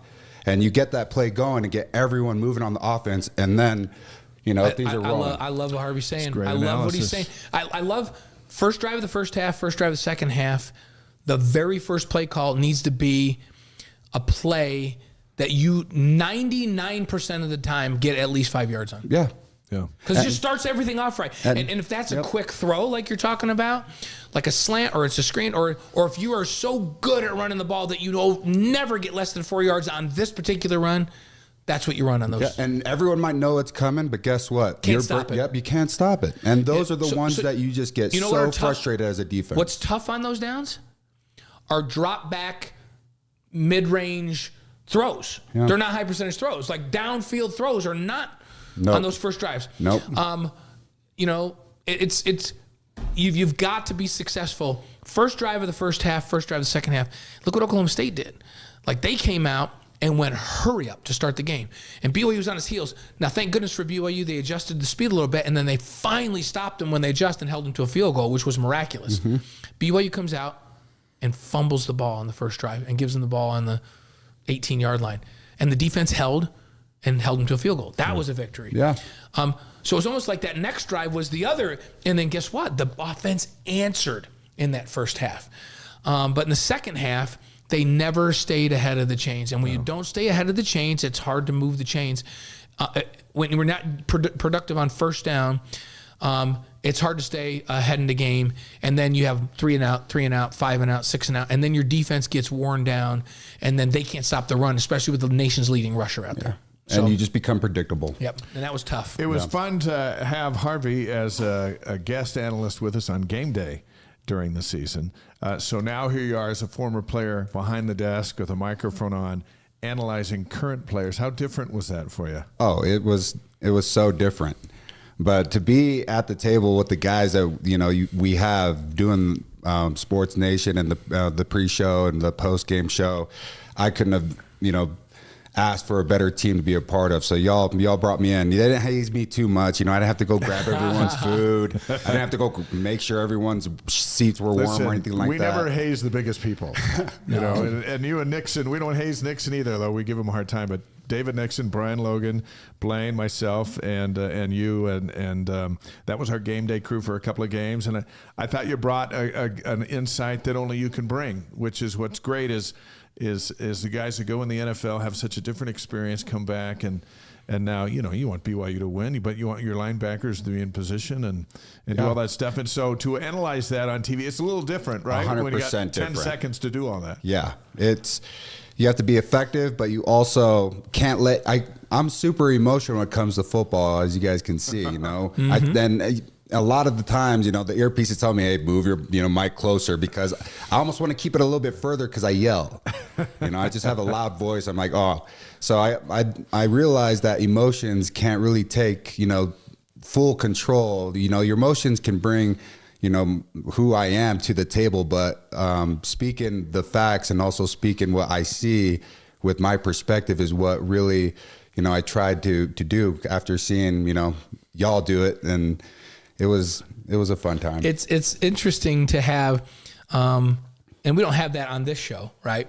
But all of our studio shows that we do, you have an IFB in your ear, and somebody's talking to you while you're talking. Oh, that was a whole different. So now we've been doing it for 30 years, so it doesn't even faze us. In fact, most of the time we don't even listen to those guys. Don't know. We just like, yeah, whatever. This is our show. But how was that for the first time to be talking and have somebody? Because we just take it for granted now to listen and do that because we get practiced at it because we've been doing it for so long. But for somebody doing it for the first time, is that weird? And how did you manage that? I couldn't manage it at first. All right. In the NFL, you get 15 seconds and he's out. And having the producer straight in my ear throughout the whole thing, that just, I would have exactly what I wanted to say and all that. And all of a sudden, boom, hey, 15 seconds, 30 seconds. I'm like, wait, hold on, who's talking? Wait, are you talking? No, he's talking. And I'd like try to look at the camera, trying to keep it all together. And all of a sudden, I'm like blabbering my words. And then Bilo and Nixon are like, well, Harvey was trying to say it. I'm like, thank you guys. Hey, I thought you were great. What this debut season in the Big 12, did it leave you frustrated or more hopeful for better days ahead? I'm frustrated, but of course I'm going to be hopeful, being biased to, BYU 100%. And I'm always hopeful. That's a gimme, but there's a lot of things that they got to take care of. And you can talk about, oh, it's tough to get recruiting here. It's tough to get coaches here. They don't pay as much as this, that. Well, guess what, guys? They've done it in the past. We can still do it now. Yeah. And guess what we have now? We have a lot of better equipment, technology. There's more money. So I'm super hopeful, and I'm hopeful in the fact to Kalani and all them and the rest of the coaches, and for BYU to understand that, hey, we were, in the independent, when we were independent, everyone knew when you're going against BYU, there's not a week off. And we always had that on our chest. When you're in the Mountain West and all that, everyone knew BYU's a big dog. Yeah. Now you go into a park where there's a lot of big dogs, and now you're starting to understand, like, holy smokes, like, this ain't a walk in the park. To win, it's almost like, in the NFL, we all say winning's hard. Yeah. And that's all we want to do is win. And everything we do in this organization's for us to win. And now we can't take things lightly, coming down to nutrition, to working out, to unity. A cool perspective or insight I tell everyone is that BYU is the most diverse team in all of college sports and all of the other colleges. And people are like, oh yeah, whatever. I'm like, no, you got to think about it. We have, it's first off, it's owned by the LDS. So you have return mission, you have LDS, non-LDS. Right. You have those that go on a mission, you have those that don't go on a mission. You have those that are married and those that aren't married. You have those that are married with kids and those aren't married. So all these different groups hang out with each other. Yeah. So you got to understand there's these walls and little cliques. And the best teams, I feel like, break all those walls down. And it's tough to do that because, when I got there, I was single at first, so I hung out with all the single return missionaries who were Polynesian. Then you have the races, poly, black, white. There's so many different walls. Yeah. And, I was Polynesian, single. I hung out with the Polynesian who were single. Of course, I hung out, the other guys and all that. And then I got married. Then I hung out the young married, newlywed but group. not the married with kids group. No, not in the married with kids group. Yeah. And I didn't hang out with my single poly guys and my single white guys and black. I just separated myself. And then eventually it came down to when Jamal Williams and Taysom and Kai and I, when we're all captains, we looked at each other. We had a meeting. We're like, yo, we got to break all these down. Kai, you're going to go to dinner with the O-line. Harvey, you're taking the DBs out to, and we just started breaking it down, and Taysom, you're going to do this. And that's when the teams become special. So I truly believe you can talk X's and O's and recruiting and try to get 5 stars and, get the best coaches here. But when it comes down to it, it comes down to the team having a goal together and wanting to do it together. And that's the hardest. BYU is one of the hardest places to do that in the whole country. And I truly believe that. There's insight you're not going to get anyplace else. It's just like, that is such an insightful observation, having been there. And that is another thing that's very unique about BYU. Yeah. Like, where else do you have married players, not married players with kids, married players not with kids? Like, it goes on and on. It is really easy. I remember when we were playing Michigan in the Holiday Bowl a number of years ago. Actually, we were playing for the national championship. We're at the party the night before, and one of the Michigan players said, "Hey guys, like, what's with all the kids?" And we go, "Oh yeah, they go, they let you bring your kids?" And we go, "Yeah, we have like 40 something married players. We have like 31 players that have kids." They're like, "Oh, we got players with kids. We just don't have anybody married on the team." And so we can't bring them, and nobody's married, so we didn't bring our girlfriend. We couldn't bring our girlfriend. And they were just like so blown away that we were at a ball game and there's all these married players with kids. They just couldn't even comprehend that. That's not like any place else in the country, is it? Yeah. So I'm super hopeful, and I do know, of course, they're probably taking a break now and all that, but they're going to come back to the drawing boards and they're going to come with hopefully a better plan. And I hope they just execute it. But I just truly hope the players understand it's all up to them to break those walls down. Yeah. So if there's a 1 or 2 things that, and now you've watched them the first year in the Big 12, much better competition, 10 P5s in a row. No BYU team's ever done that. What did they learn about themselves? And what did you learn where you go, okay, this has to get dramatically better? And I'm talking about outside of the unity. I think that's the underlying theme. Yeah. But on the field, what 2 areas do they need to improve the most to compete for a championship in that league? The quarterback position. I did say that, the linebackers are the heart of the team. Well, Dixon says that all the time. Yeah, and then I always must be some truth to it. And then I always tell him the most important position in any team sport of any kind is the quarterback. And then Brian gets into the DBs. That's how it goes. So I want to 100% say the quarterback position. We need to rebuild, and we need to focus on getting the quarterbacks up to where BYU. So I had this conversation the other day. When you come to BYU, what do you like? When I watch BYU, I hear about BYU when I was a little kid all the way up. You always knew they had giants at O-line. You knew they had a baller at tight end. You knew they had a baller at running back. And then you knew they had a star at quarterback. A bona fide NFL guy. You always knew. Yep. And that's, when people talk about BYU, the quarterback is always the top person they talk about. And of course that's main places, but just as a BYU, fan growing up and playing there. So they need to reevaluate that room, understand that the culture of all the past quarterbacks that have been there need to come back. And that's the culture and that's the standard. and we can't go below that standard. And that's the standard that fuels the team. And that's the standard that fuels the rock, that fuels the fans, it fuels Cosmo, all the way to the cheerleading. That's the number one motivation and the fuel for the team. And then second off is being a linebacker. I almost want to just say, like our edges and all that, but it comes down to the trenches. So we have weapons on, we have a lot of DBs that have made phenomenal plays, pick sixes. We have linebackers that are getting 20 plus tackles here and there and doing all their things. But when it comes down to the heart of what I've seen that is missing from all past great BYU teams is the trenches and the quarterback position. It'll be interesting to see what they do when the portal opens on Monday. I know, especially we were talking about it on AFR today, D tackles. For this defense to be effective, the one that Utah's run for so many years that Jay Hill's brought here, you have to have block eaters inside, like guys that just demand a double team, and you can't combo off of them to the backers. You almost just have to say, we're just going to block these dudes, and the backers are going to run free, and then the backers go get 110 tackles. You have to be really good inside, like really physical, unselfish dudes in there.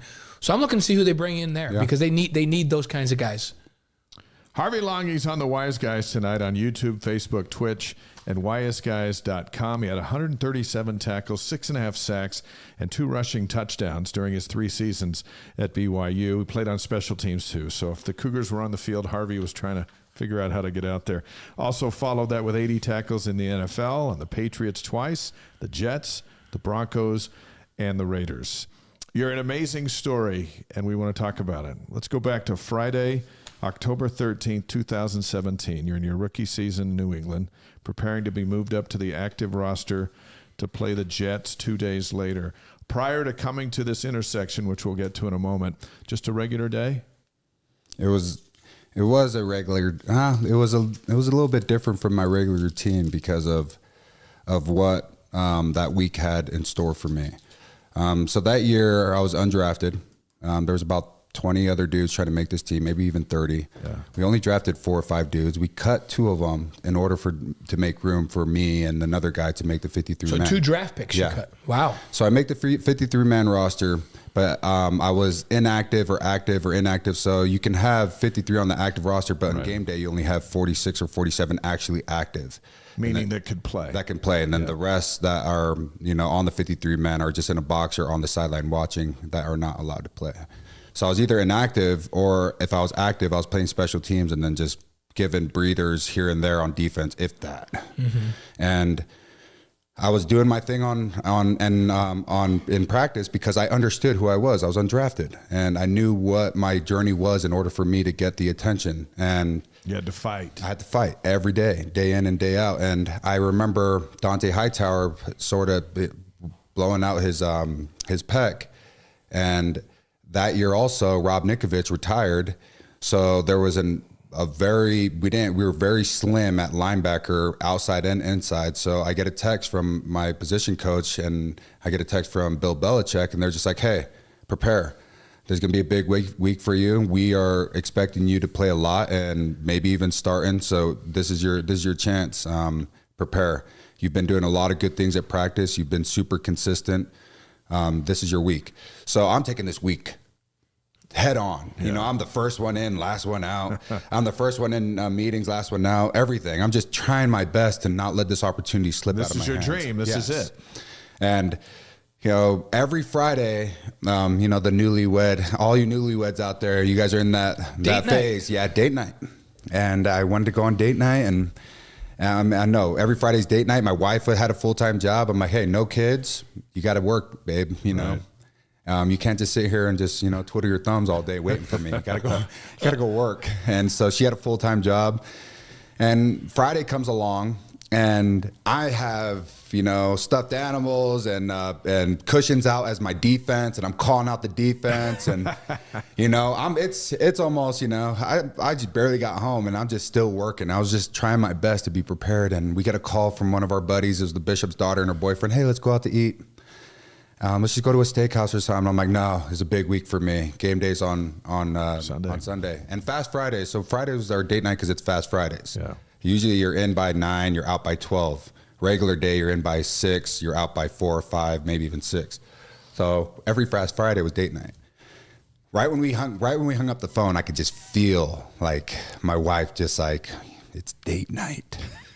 Like, well, you started the tradition, you know, and I could feel it, but she never said anything because she knew how big of an opportunity it was, but I could feel it, you know. And then after like 20 minutes of just getting crushed by this, you know, by this pressure and of just feeling her words come through, just like, it's date night, babe. I've been working all week. Come on, let's go out, get loose, just go get food. But she didn't say a word. It's all just... You could just feel it. You could feel it. You could feel the gaze. Babe, go go put on your jeans. Let's go. Call him back. Let's just go to Longhorn Steakhouse. It's like if you get on Bangor Highway, it's one light, you're off. Right. And we go down the street. We go to Longhorn. We get a nice dinner. And on our way back, right when we get to the light to turn off to our street, boom. So this is at Fisher and Commercial Street, that intersection, not far from Gillette Stadium. No, not far at all. So you come to a red light and you're stopped. So there's a car in front of us that we're turning to go onto where the street where our apartment's on. And there's a car in front of us, and we're right behind it parked, and then we're completely stopped, and the Jeep hit us going about 60, 57 miles per hour directly behind us. Oh, man. Smushed us completely against the car in front of us. Accordion. A car right then. Do you remember the sound? So it was crazy. I'm trying to find a song. We're at a red light, so I'm trying to find a song. She's like, babe, by the time you find a song, we're going to be home. So I hit this song, and I still know it till this day. And right when it starts playing, I start singing it out loud to just annoy her, like I found my song. What song was it? It's John Splithoff. Shoot, now it's out of my mind since you guys put me on the spot. But anyway, boom, it hits me. And I wake up, and it's literally like, it's like the movies. Like, you know, that high pitch just in your ear. There's glass everywhere. There's people running around, and the fire department and the first responders are all there just trying to clip off everything. And it was the craziest thing because, you know, I just got married to the love of my life, and she's over here bleeding out.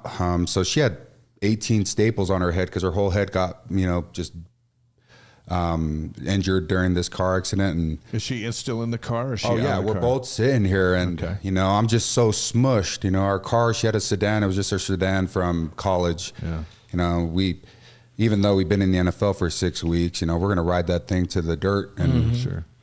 And our car was like a smart car. That's how small it was. You know, there's no trunk, no back seat, and I was just smushed, kissing my knees were up to my face. And you know, I was this big, strong, you know, linebacker that just made the NFL, but I couldn't move an inch to make sure if my wife was okay. And it was just, I couldn't do anything. No one would talk to me because, you know, the first responders had the jaws of life, just ripping our car apart, trying to get us out. And, you know, they titled her as deceased. And, man, my whole world just crashed, you know, just like I fell asleep. Like there's no other way. I was working too hard. And I put football in front of my family, and I fell asleep. And I probably killed my wife. And I didn't care about football. I didn't care about anything. All I cared about was, you know, hoping that she was alive. And how did you come to know, or were told that she had passed away? So I didn't know, but I had a feeling that it could have been there because she wasn't responding, and I could have responded. But then when they took her away, you know, in the movies and all that, they start doing these things to the people that are dead, and they started doing that to her. And you're talking about taking the cover, you know, just trying to check her and do all that. And I was just like, man, it's not looking good over there. And I'm trying my best to ask all these responders, but their job is not to respond back to us. They're trying to just keep us calm. Like, we'll answer questions later. Just come on, you know, make sure that they're doing all their procedures the right way. And they took her to a completely different hospital. They took me to this grungy hospital in Providence. Why did they take you to different hospitals? So they say that they don't want to take 2 trauma cases to the same trauma room. Not 2 level 1 traumas. Yeah. And so that's how badly you were both hurt, that they had to take you to 2 different hospitals. Yeah. That would be the only case where they would do that. So they take you to 2 different hospitals. And how long was it before you had any word about how Cassidy was? So it was like 6 hours. So during that time, I'm calling everyone. I'm calling my parents, her parents. I'm like, get here, check on her, call her. She's at this hospital. I'm calling the church, our church, and all the ward members. I'm like, hey, if anyone is awake. And the crazy thing was that all the elders quorum was awake because they had a game night, and one of our elders quorum's a game inventor, and he showed everyone this new game he invented, which blew up, and they're all playing it till like 11, 12 p.m. that night in the church. Yeah. So they were all there, and I'm like, go straight over there, make sure she's okay, give her a blessing, do everything you possibly can. I called her work, I called all the friends that we knew over there to just go to that hospital. And then I get a call 6 hours later, and it was her voice. And then right when I heard her voice, I just knew. I'm like, we're going to be just fine. I don't care. I couldn't feel my legs. I broke my back, tore every ligament, enjoyed my knees, my ankles, brain bleed, swallowed 6 teeth they found in my esophagus. Wow. I didn't care about any of that. I just knew she's alive and I'm alive. Our journey isn't over. What were her injuries? So she broke every single rib. She shattered her pelvic bone in 6 different places. She broke something in her hand, and she had 18 staples. So she just cracked her head open. So it's pretty crazy. So it was about 6 hours before you got to talk to her. Yeah. How long was it before you were reunited together? It's 3 to 4 days. Yeah. 3 to 4 days. Like 3. I think it was day 3, 3, 4. And she couldn't move. Yeah. So did you go to her? Or did she come to you? Crazy story about that is that when I'm in Providence, it's a pretty grungy hospital over there, and there's a lot of trauma that happened over there. So they're just like, you'll be fine and all that. I'm like, Doc, I am hurt. Like, I need to stay here a little bit longer. He was just gonna let me go, and all of a sudden he knew I was a Patriot player. All of a sudden they shipped me, 2 days later. Like, they put me in the best room up there finally, and then they shipped me out. And I just looked at the doctor, and then I called him out. I'm like, hey, treat every patient like this. Right. I understand that, you know who I am now and all that, but treat every patient like this. Yeah. And then they finally took me out when I was able to, finally know what my injuries were, to know if I was okay to move locations. And then once they knew all that, they relocated me right next to her, and I got to reunite with my wife. So at that time, we were with the Patriots. Bill Belichick's your head coach. Tom Brady's the quarterback. What was the response from the team at this time? You were supposed to be starting. Yeah. The next 2 days from then. Yeah. And it was crazy because the guys that were under me, I got to watch all the way to, play all the way until the Super Bowl. And I'm like, gosh, and of course, what if? But they responded just the best way possible. I got a call from every coach. I got a lot of teammates came over that night and the day after, and a lot of teammates showed their love. But Belichick, Bob Kraft, everyone you can think of in that organization backed us up and said they're going to be here for us, all the way up to down to Tom Brady, to everyone. So it was an amazing support. Let's go back to that moment when you're now back in the same room with Cassidy for the first time after 4 days. And it's probably highly personal, but we're going to ask anyway. You look at each other and go, look at us. What? We were just going to dinner and driving home, and look at us now. Man, it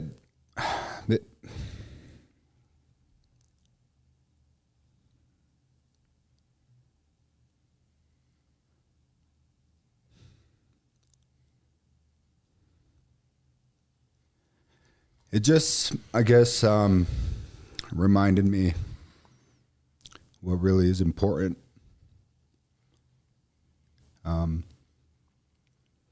A couple weeks before that, we opened up our first NFL check, and we thought we made it. And before a year before that, we just got married, and so we thought we hit the peak of our our journey. We're like, gosh, we just got married, living the dream.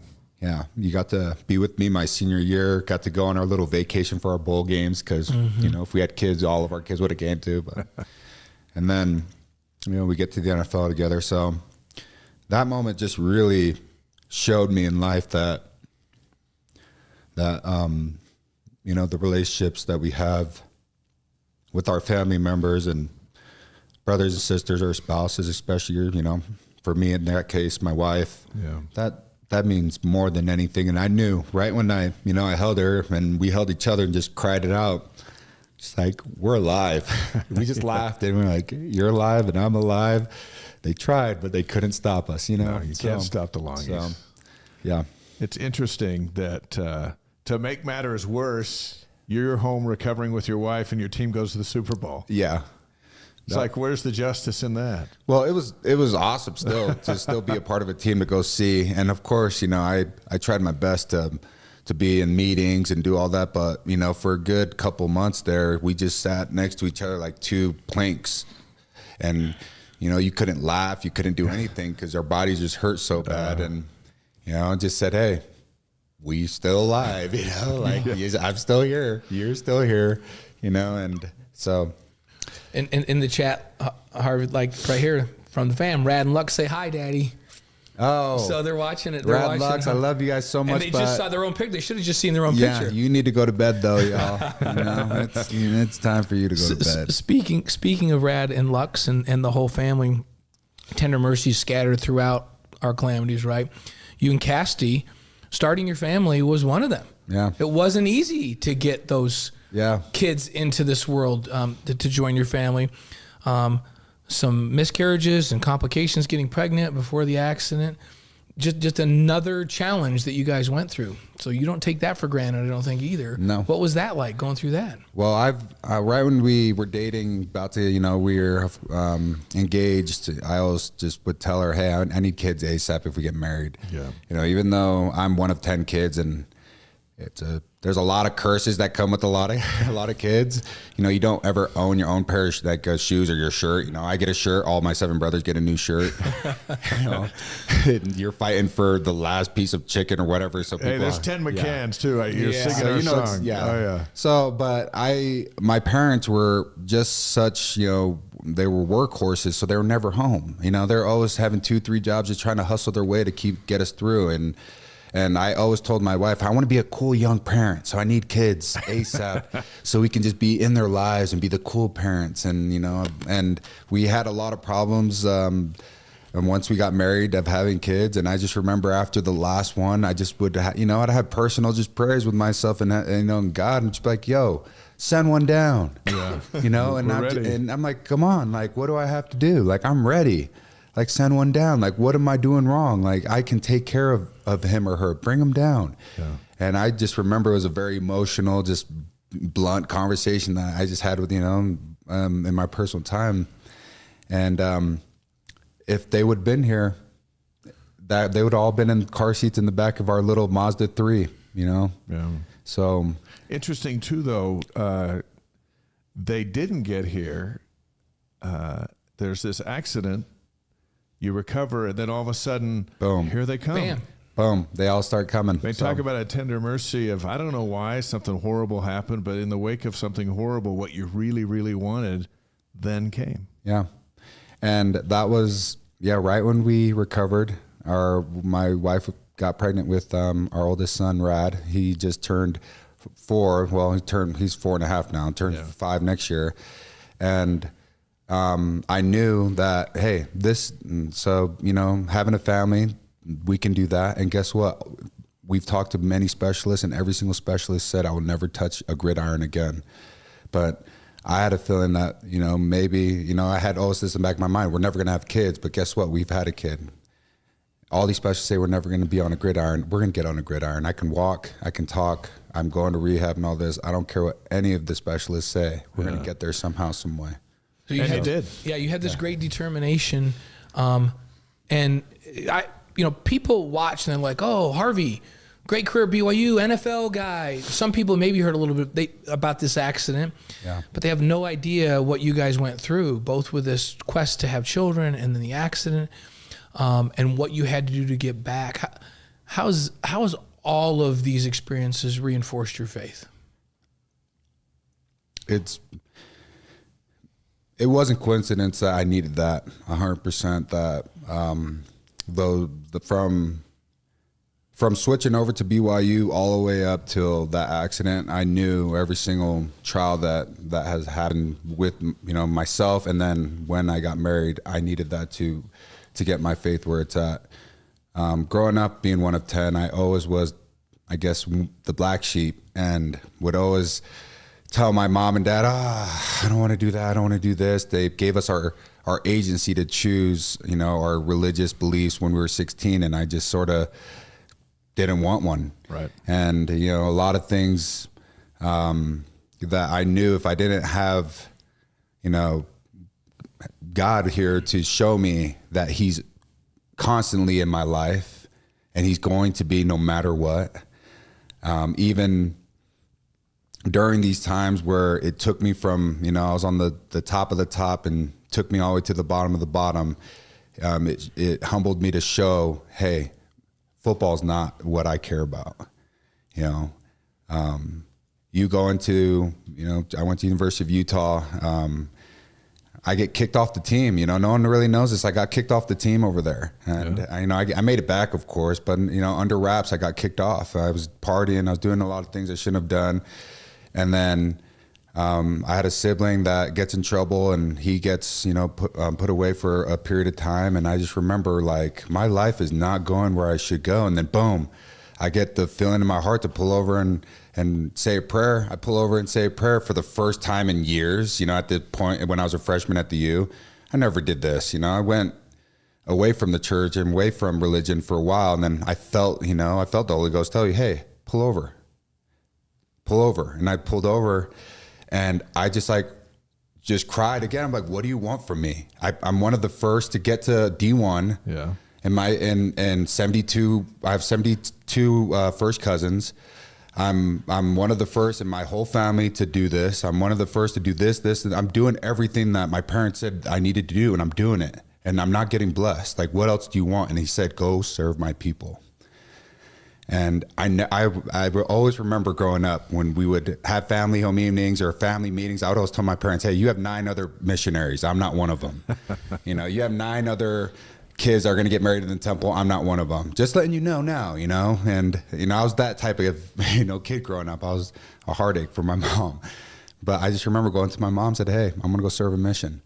So it was another time where he just humbled me and said, hey, it's not what I care about. What I care about is you serving my people and bringing others to Christ.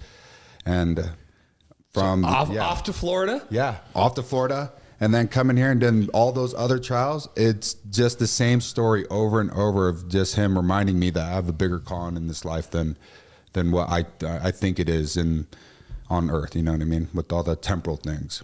What you may not know is that we know your mission president. Yes, we do. Well, you know, we know President Cusick. They're watching tonight on the Wise Guys. I reached out to him before this interview. Awesome. And this is what he said about Elder Langi. You ready? Yeah. Whatever Elder Langi put his mind to, it was all gas, no brakes, leaving nothing on the table and moving anything in his way. Elder Langi made things happen. He was a rainmaker. He was confident in the promptings he felt and never, ever hesitated to take decisive action. Some may call me biased, but if you're going into a battle, Elder Langi is one of the young warriors you want on the front line. The best news is that Elder Langi has only just begun to make a change in the world. With much love and sincerity, Mark Cusick, Mission President, Florida, Tampa Mission. FTM, baby. I really appreciate that, President. That mission, that's awesome. Changed everything, didn't it? Yeah. Especially being under, you know, President Bruce Summerhays my first year, and then President Mark Cusick my second year. I guess I get this from, of course, Mark. I came back not having the 40,000 foot view. He'd always talk about having the eternal view. You know, he's very business savvy and brought that part to the mission also. And it really taught me to understand that there's order and there's this view that you can take. And I finally had that view of my life. And when I came back from the mission, I knew, all right, if I take the eternal view or the 40,000 foot view, what do I want in my life? Well, I want to get married first. Second off, I want to have a great education. Third off, I want to make a change in this world somehow, some way. But last and not least, I want to be in the NFL and use, my platform to change, to bring of good. And I came back, found my wife, started dating Cass. She played at UVU. She played volleyball. Right. And well, first off, I knew that I had to change to BYU because I couldn't go back to, and it had nothing against the University of Utah. It was just my own doings. Right. And then found my wife. Second off, of course, BYU's great education. I went to school for film. Couldn't really get in the film program because I jumped majors too late. So it was more like theater. So I wish I was here to talk, before when you guys were Gentry, I was like, man, I know what you went through a little bit, not really like you. And then third was, I tried my best to do as much as service things as I possibly could and help others do, if it's youth firesides, if it's any type of charity event, if it's anything from even helping the person on the road that I see. I try my best to, just do what I feel is right. And then the last was to make it the NFL. And I'm like, all right, if I want to be in the NFL, what do I got to do? Well, I got to work real hard. It's blah, blah, blah. But let's really break it down, and this comes from, Mark again. Like, let's really break it down. All right, where's the Polynesians in the NFL? All right, they're on defense majority. And you were playing running back. You played running back. I was a running back. Right. And I've known Harvey since he and Gavin played against each other in high school back in the old days, right? So, yeah, I'm a running back. The pride of the Bingham Miners. Yeah. That's right. Go Bingham, baby. Come on, Bingham. Harvey, I'm still mad at Harvey because Davis had him. It was like 20-6 at halftime, and then Davis pulled a BYU in the game, and Harvey brought his team back, and they beat him in the second half in the state championship game. 100%. I'm not even gonna lie. We ran it back then. Yes, they did. So you're on offense, but you feel your future is on the other side of the ball. Yeah, I really broke it down. I wanted to take my best chance. So, all right, where's the 6'2" Polynesians? Well, they're not running backs. Yeah. Harvey went into the league, became a fullback. Tried his best to become a running back. Roy Helu, Matt Asiata. There was rarely, and there was none. I had a 0% chance. Yeah. So I'm like, where are all the 6'2", athletic Polynesian guys? Well, they're linebackers. And if you're not a linebacker, you get moved to fullback. I mean, you're a fullback, and if you don't do well there, they move you at linebacker. If you're not there, they make you eat more Polynesian food and make you a D lineman. That's the process. That's the process. Now it's sort of changed, of course. You start seeing them in more, different positions. And but I just knew, all right, I have a 32% chance of making it as a linebacker. I have a 0% chance at making it as a D lineman. I'm going to go with my 32% chance. If I'm in Vegas, I'm rolling on this side. And I went to Bronco and I sat down with him. Now, Bronco's planning on you being his starting running back. Or to compete, Of course, there was nothing, just given over there, so I had to go compete to be that's there. where you're brought you down as a running back, right? 100%. Yeah. And he just looked at me and just like, okay, we'll do that, but first you're going to learn the offense, And I'm like, I really want to be a linebacker. And he's like, okay, we'll do that. So then, it took a little bit longer than I thought. I thought he was right away he's going to put me there. But once he understood where I wanted to go, Bronco was that type of person where he's like, that's where you want to be. I will take you there, and we're going to try to develop you as much as we can as a linebacker. And I'm so glad I got to do that under his wing and his coaching staff because he was so detailed in his defense. And I started to really understand defense to a T because of, how OCD Bronco was when it came down to his defense, and I got to play with great players that just, helped me along the way. And I knew that I had a better chance of doing that. So you get in the NFL, and after the accident, you get back in the NFL. Yeah. You play for the Jets, and then you're back with New England in 2021. But the injuries kept coming too. You were on the IR with the Jets, the IR with the Patriots, the Raiders last year. You took a shot to the head. You're on the IR with the Raiders. This is a brutal sport. Why do you love it so much? Man, it's crazy because the sport was forced upon me. So I remember being young and just having our family meetings, and my mom would always come over there and be like, look, we don't have the money to take any of you guys to college.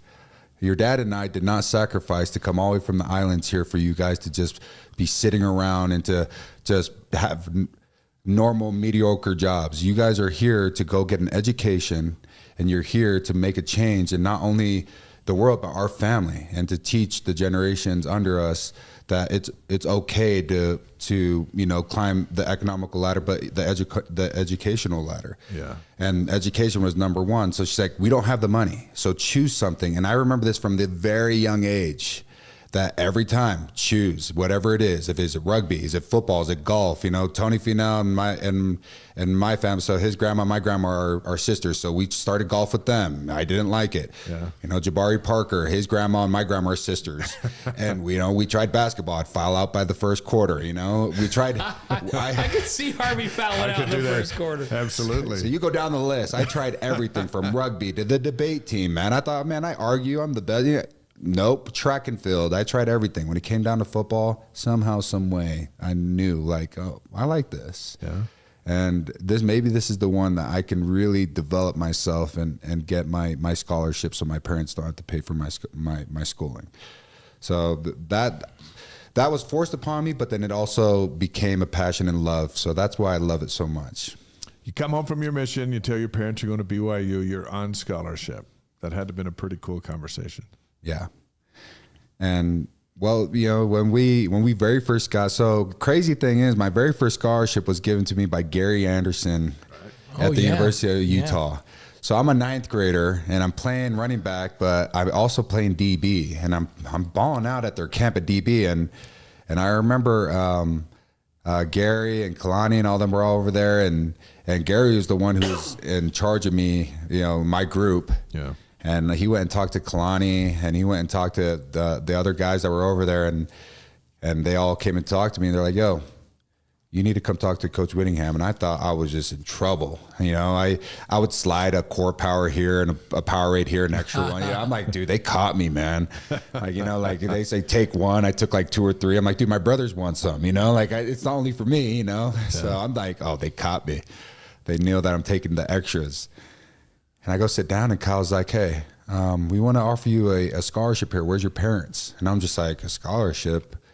Like, in my mind, I'm like, okay, scholarship. I know my parents will say, go get a scholarship. But I thought it was like a physical thing. I thought it was more like formal. Yeah. He just said it so nonchalantly. It's like, where's your parents? We want to talk about, maybe offering you a scholarship. I'm like, wait, is this the same scholarship my mom and dad have been telling me about the whole time, And you were just in 9th grade at the time. We don't have the internet. We didn't have YouTube, all this stuff to teach. My kid probably knows what a scholarship now. He's only 4 years old, because he has all this and he knows information. you were on one. Yeah. Yeah. So I remember going and grabbing my parents, and, hey, Coach Whittingham was talking to you. First thing my mom does, slap me on the back. What did he do? And I'm like, Mom, I didn't do anything. They just want to talk to you. And I knew the word scholarship was in there. I knew I might be getting one, so I didn't want to, tell her that it was for scholarship. So we got up there and they say it. My mom and dad just break down crying, and they just thank them all. And I come back from my mission and say, hey, I have a scholarship at BYU. I had a great relationship with a lot of the coaches that I got recruited off of and had other opportunities, but I knew BYU was the spot for me when I came back from my mission. Yeah, it worked out. Yeah. And we're proud of you. It's a tremendous story of everything. It's like you're your own Hollywood Harvey, movie. we can make a movie. And we're in the good part. We can make your wife and your kids. We and can you're make a movie and, about Harvey for sure. This is, and it's absolutely a book. Who would we get to star as Harvey?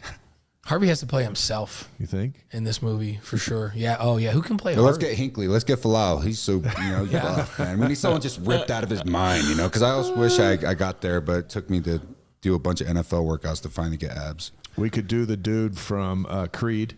No. You know who could play him is the Aquaman guy. What's that guy? Oh yeah, we could do Aquaman. Yeah, Jason Momoa. Yeah, Jason Momoa could play. He'd have to shave a couple pounds down, but you could do that. Yeah, he might have to cut his hair. That's some very lovely Although, hair. you know what? It's very lovely. When you're playing with the Patriots, you had some locks. Yeah, I did. I looked at some pictures, and I'm like, okay, yeah, this is... Well, once I left BYU, I know my hair eventually will go. So I'm like, I told my brothers, hey, I got to try every single hairdo. Because whenever it goes, I'm telling my son, hey, yeah, I tried dreadlocks. Yeah, I tried the afro. I tried the faux hawk and all that. Just for my own sanity. Been there, done that. Yeah. Well, we're so glad that you'd come with us, Harvey. And Harvey's our set buddy when he comes and does a show with us. We've been so blessed to have you on the game day shows with us this year. Harvey's my gym buddy. Yeah. So I see Harvey at the gym all the time. Your BYU TV career is just starting. You might get distracted and go back to the league, because I know you could, but we're always here. My gym cred, by the way, is sky high right now. Because Harvey comes over and talks to me when he's in the gym, and everybody's way. "Oh, my gym cred is like way up here because of Harvey." So his workout is him doing the movements on the field. He's like, "Hey, did you see that? You see how AJ just went side to side right here?" Like he went. I'm like, wow. We break it down on the turf there at Vasa. It's workout / entertainment for Blaine's workouts. Dave used to work out with us there too. But I go to a different gym. He goes to a different gym now. You ready for 5 questions? Yeah, bring them on. Let's do it. All right. Favorite sports movie? Remember the Titans. There you go. That's the same as Brad. Brad same Robbins. as Brad. Yeah. It's good. I might have to scratch that. What is it then? Why? What happened? It's the Sandlot. I lied. The Sandlot. Oh, Yeah. the Sandlot. Benny, come on. Yeah, I Hurry lied. up. My clothes are going out of style. If I'm watching a sports movie right now, I'd pop in the Sandlot for sure. Yeah, that's a good one. The Beast. Okay, favorite singer or band? My favorite singer or band? I want to go with favorite singer. I'm going to go with Mariah Carey. All right. You know, we're in the Christmas feels right now, and I don't think anyone will top Mariah Carey's Christmas album back in the day, you know. Okay. It's pretty awesome. Yeah. Favorite breakfast cereal? Favorite breakfast cereal currently, so that switches, like that singer, that switches every, That's all right. Yeah, that's why okay. there's lots of flavors. Yeah, the one I'm on that's been the past 3-4 months has been Cinnamon Life. Cinnamon Life. I had a bowl of Cinnamon Life before I came up to the show. That was my pregame meal today, Cinnamon Life. That's money. Your favorite football moment of all time? Favorite football moment of all time will probably be the very first time I got active. No, that can't be. I'm just going to keep it short. Just the one that comes straight to my mind is when we go against the Saints, and it's my very first time being active to go play. And I'm running out of the tunnel, and I'm just screaming at the fans who are just, swearing and yelling at me. I'm just screaming back at them like, I'm playing on Sunday. I'm playing on Sunday. They know everything about me. They're yelling about my, cast. They're yelling about BYU and I'm Mormon and all this stuff. Man. But I'm just yelling back like on the top of my lungs, like I'm going to just, kill this person. Like I'm playing on Sunday. And just the feeling I had, like all that hard work and all the things I've been through, and everyone that maybe didn't believe in me or did believe in me and helped me to get there, it paid off. That's awesome. That's a great moment. That is awesome. Now, the most important thing is, what's your favorite advice that you've ever gotten from Cassidy? Gosh, you gotta put that one on me right now. That's We saved the best for last. Okay. We wanted to, those others were easy. This one's hard. And you have to do hard things. You know how to do hard things. Yeah. I would think it would be.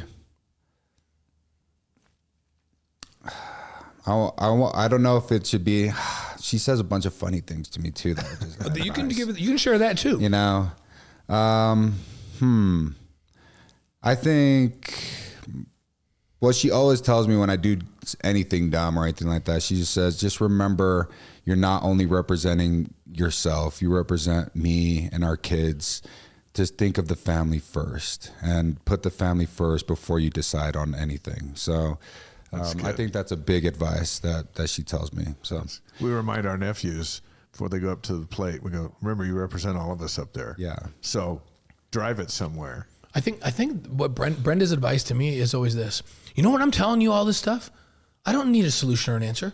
I just need you to just sit there and listen. Why do you always try to solve everything? Just listen to me. I'm like, because we're guys. And it's taken me like 40 years to figure that out. Yeah. we have a fun one where we go, well, and Diane will go, well, aren't you something? Yeah, there you go. Or you're just There you like, go. yeah, you're right. I'm not. Yeah, I don't need your advice. I just need you to listen. I'm like, oh, that's a little easier.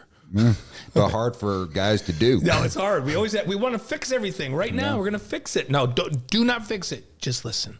Yeah. So that's good advice. I love that. Hey, have a great holiday with you and your family. Thank you. And we'll see you soon on BYU TV. Yeah, we got a little bit of time off now, but we'll be back at it. July we start doing shows. July 30th. So letting the brain rest this season, and you never know. It's the off Dave season. and I have like 15 basketball games to call. So Oh my. Hey, did you ever get to tackle any of your former players when you were in the NFL?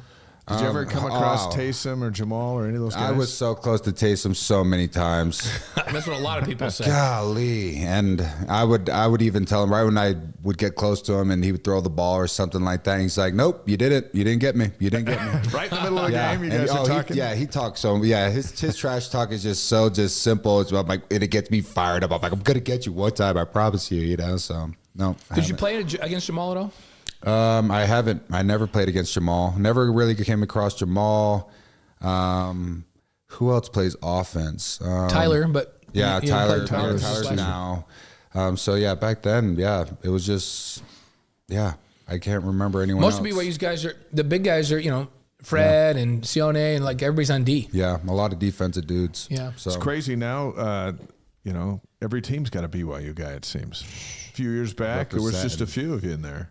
Represent, and they're very well known. Yeah, like you and I were talking about that the other day. They're very visible players. Yeah. Like Fred's the best backer in the league. 100%. Yeah, and Taysom's the biggest freak in the league. Everybody's like, that guy's freakish. Like, you can't stop him. And he's 30 plus years old and doing it, and people don't realize that. Like, gosh, and people don't even realize what Taysom's been through either. He's been through a lot of injuries, a lot of family trauma. Yeah. Like, Taysom's been through a lot of things also. Everyone's like, well, gosh, Taysom's just this gifted freak. I'm like, well, if you hear his story, you'd be surprised he's in the spot where he's at. Yeah, how much he's had to work. Yeah. For sure. All right, give Cassidy our best. Thanks for coming on the show. Thanks, Harv. Awesome. The great Harvey Langi from the NFL and BYU and Bingham and all that stuff.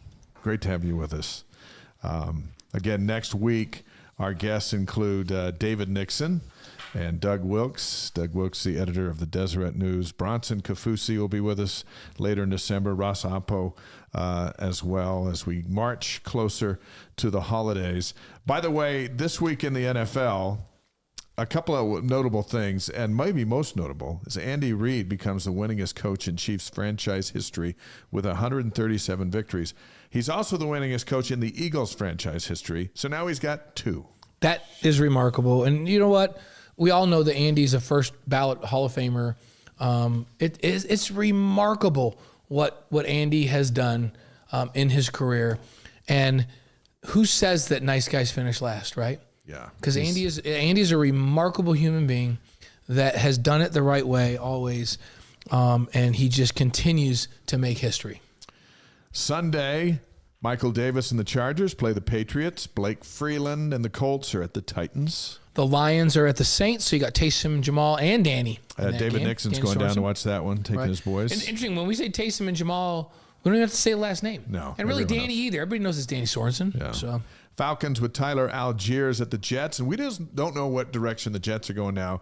At quarterback, we don't expect Zach to play, but the backup didn't do anything either, so I don't know what they're going to do. Oh, gosh, did that surprise everybody? No. Hey, guess what? The Jets quarterback didn't play well. That's because their offensive line is the worst in football. The whole thing. I think Alabama and Georgia's offensive lines are better than theirs. I think you're right. That's maybe not true, but And how about the 49ers, Fred Warner at the Eagles? That's a big game. Sione Taki, another BYU linebacker playing for the Browns. He's going to try to stop and tackle Puka Nacua and the Rams. Now, they should cross paths in the secondary. Yeah, they should, because Puka's going to run some crossing routes, and Sione's going to be back in a drop. And then there's another name. We mentioned Fred is the best backer in the league. Puka Nacua is the best rookie in the league. Yeah. And he's making a Pro Bowl case for himself at wide receiver. And he's making history as well.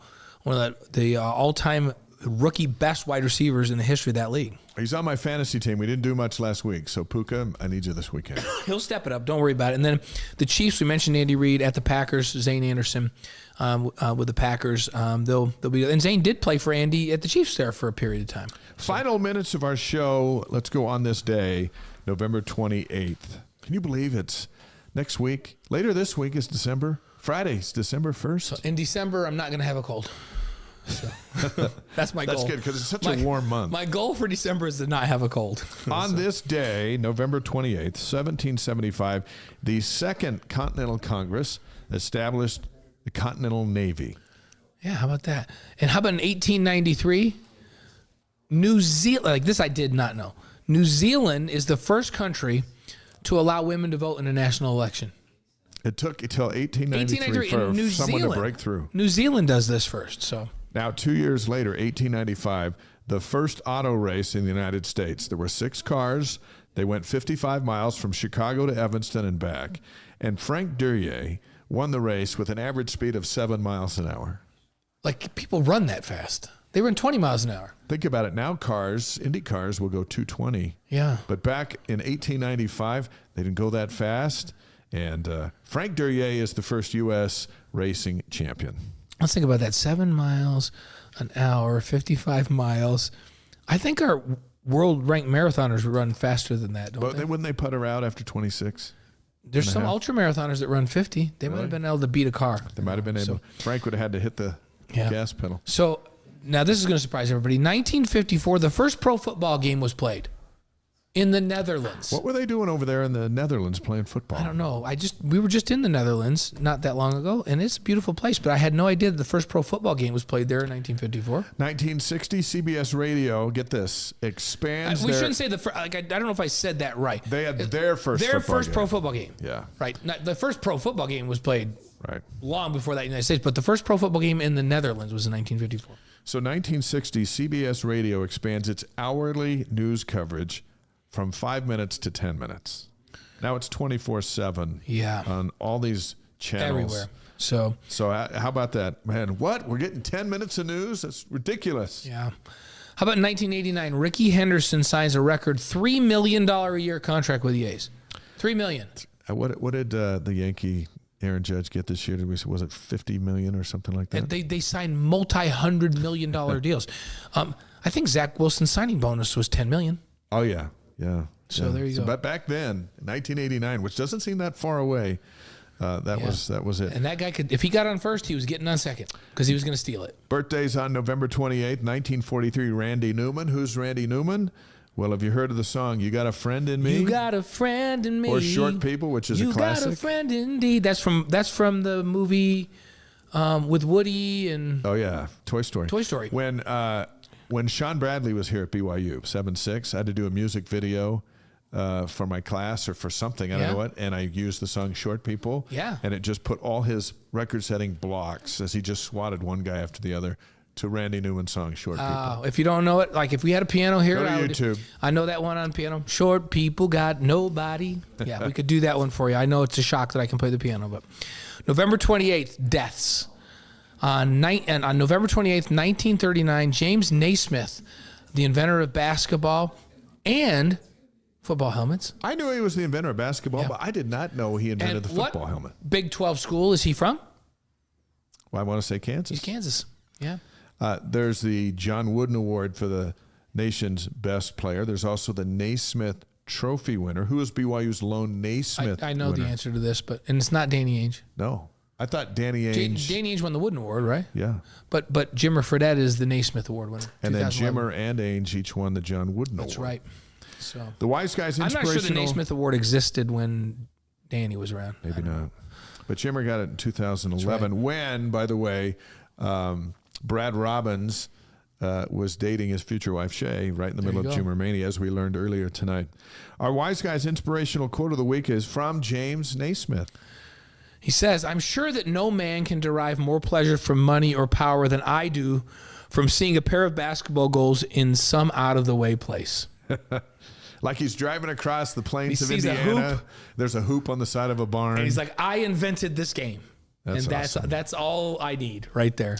Our thanks to Brad Robbins of Gentry. By the way, folks in Boise can see the Gentry Christmas show on Saturday night.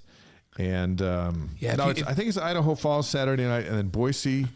If you haven't seen them perform live, you've got to go. It'll get you ready for Christmas. And Idaho Falls on Saturday, Boise on December 5th. Right, and then we're looking forward for Gentry's release of the new hymns Easter type album they're going to release in the spring, and they'll do another little tour around that time. So and what a powerful interview with Harvey. Oh, Harvey's phenomenal. We love Harvey. And we've had some great time spent with Harvey this past year as he's joined us on BYU TV. And isn't it awesome? We got some big, tough NFL linebacker who's as soft as a teddy bear and will share his emotions and all that stuff. That was great. Hey, we want to remind everybody that this is the last Tuesday night Wise Guys Show. That's it. Next week, we move to Monday night. Make sure you join us, 6 p.m. Mountain Time, YouTube, Facebook, Twitch, wherever you're listening to us tonight, wiseguys.com. Please tell your friends.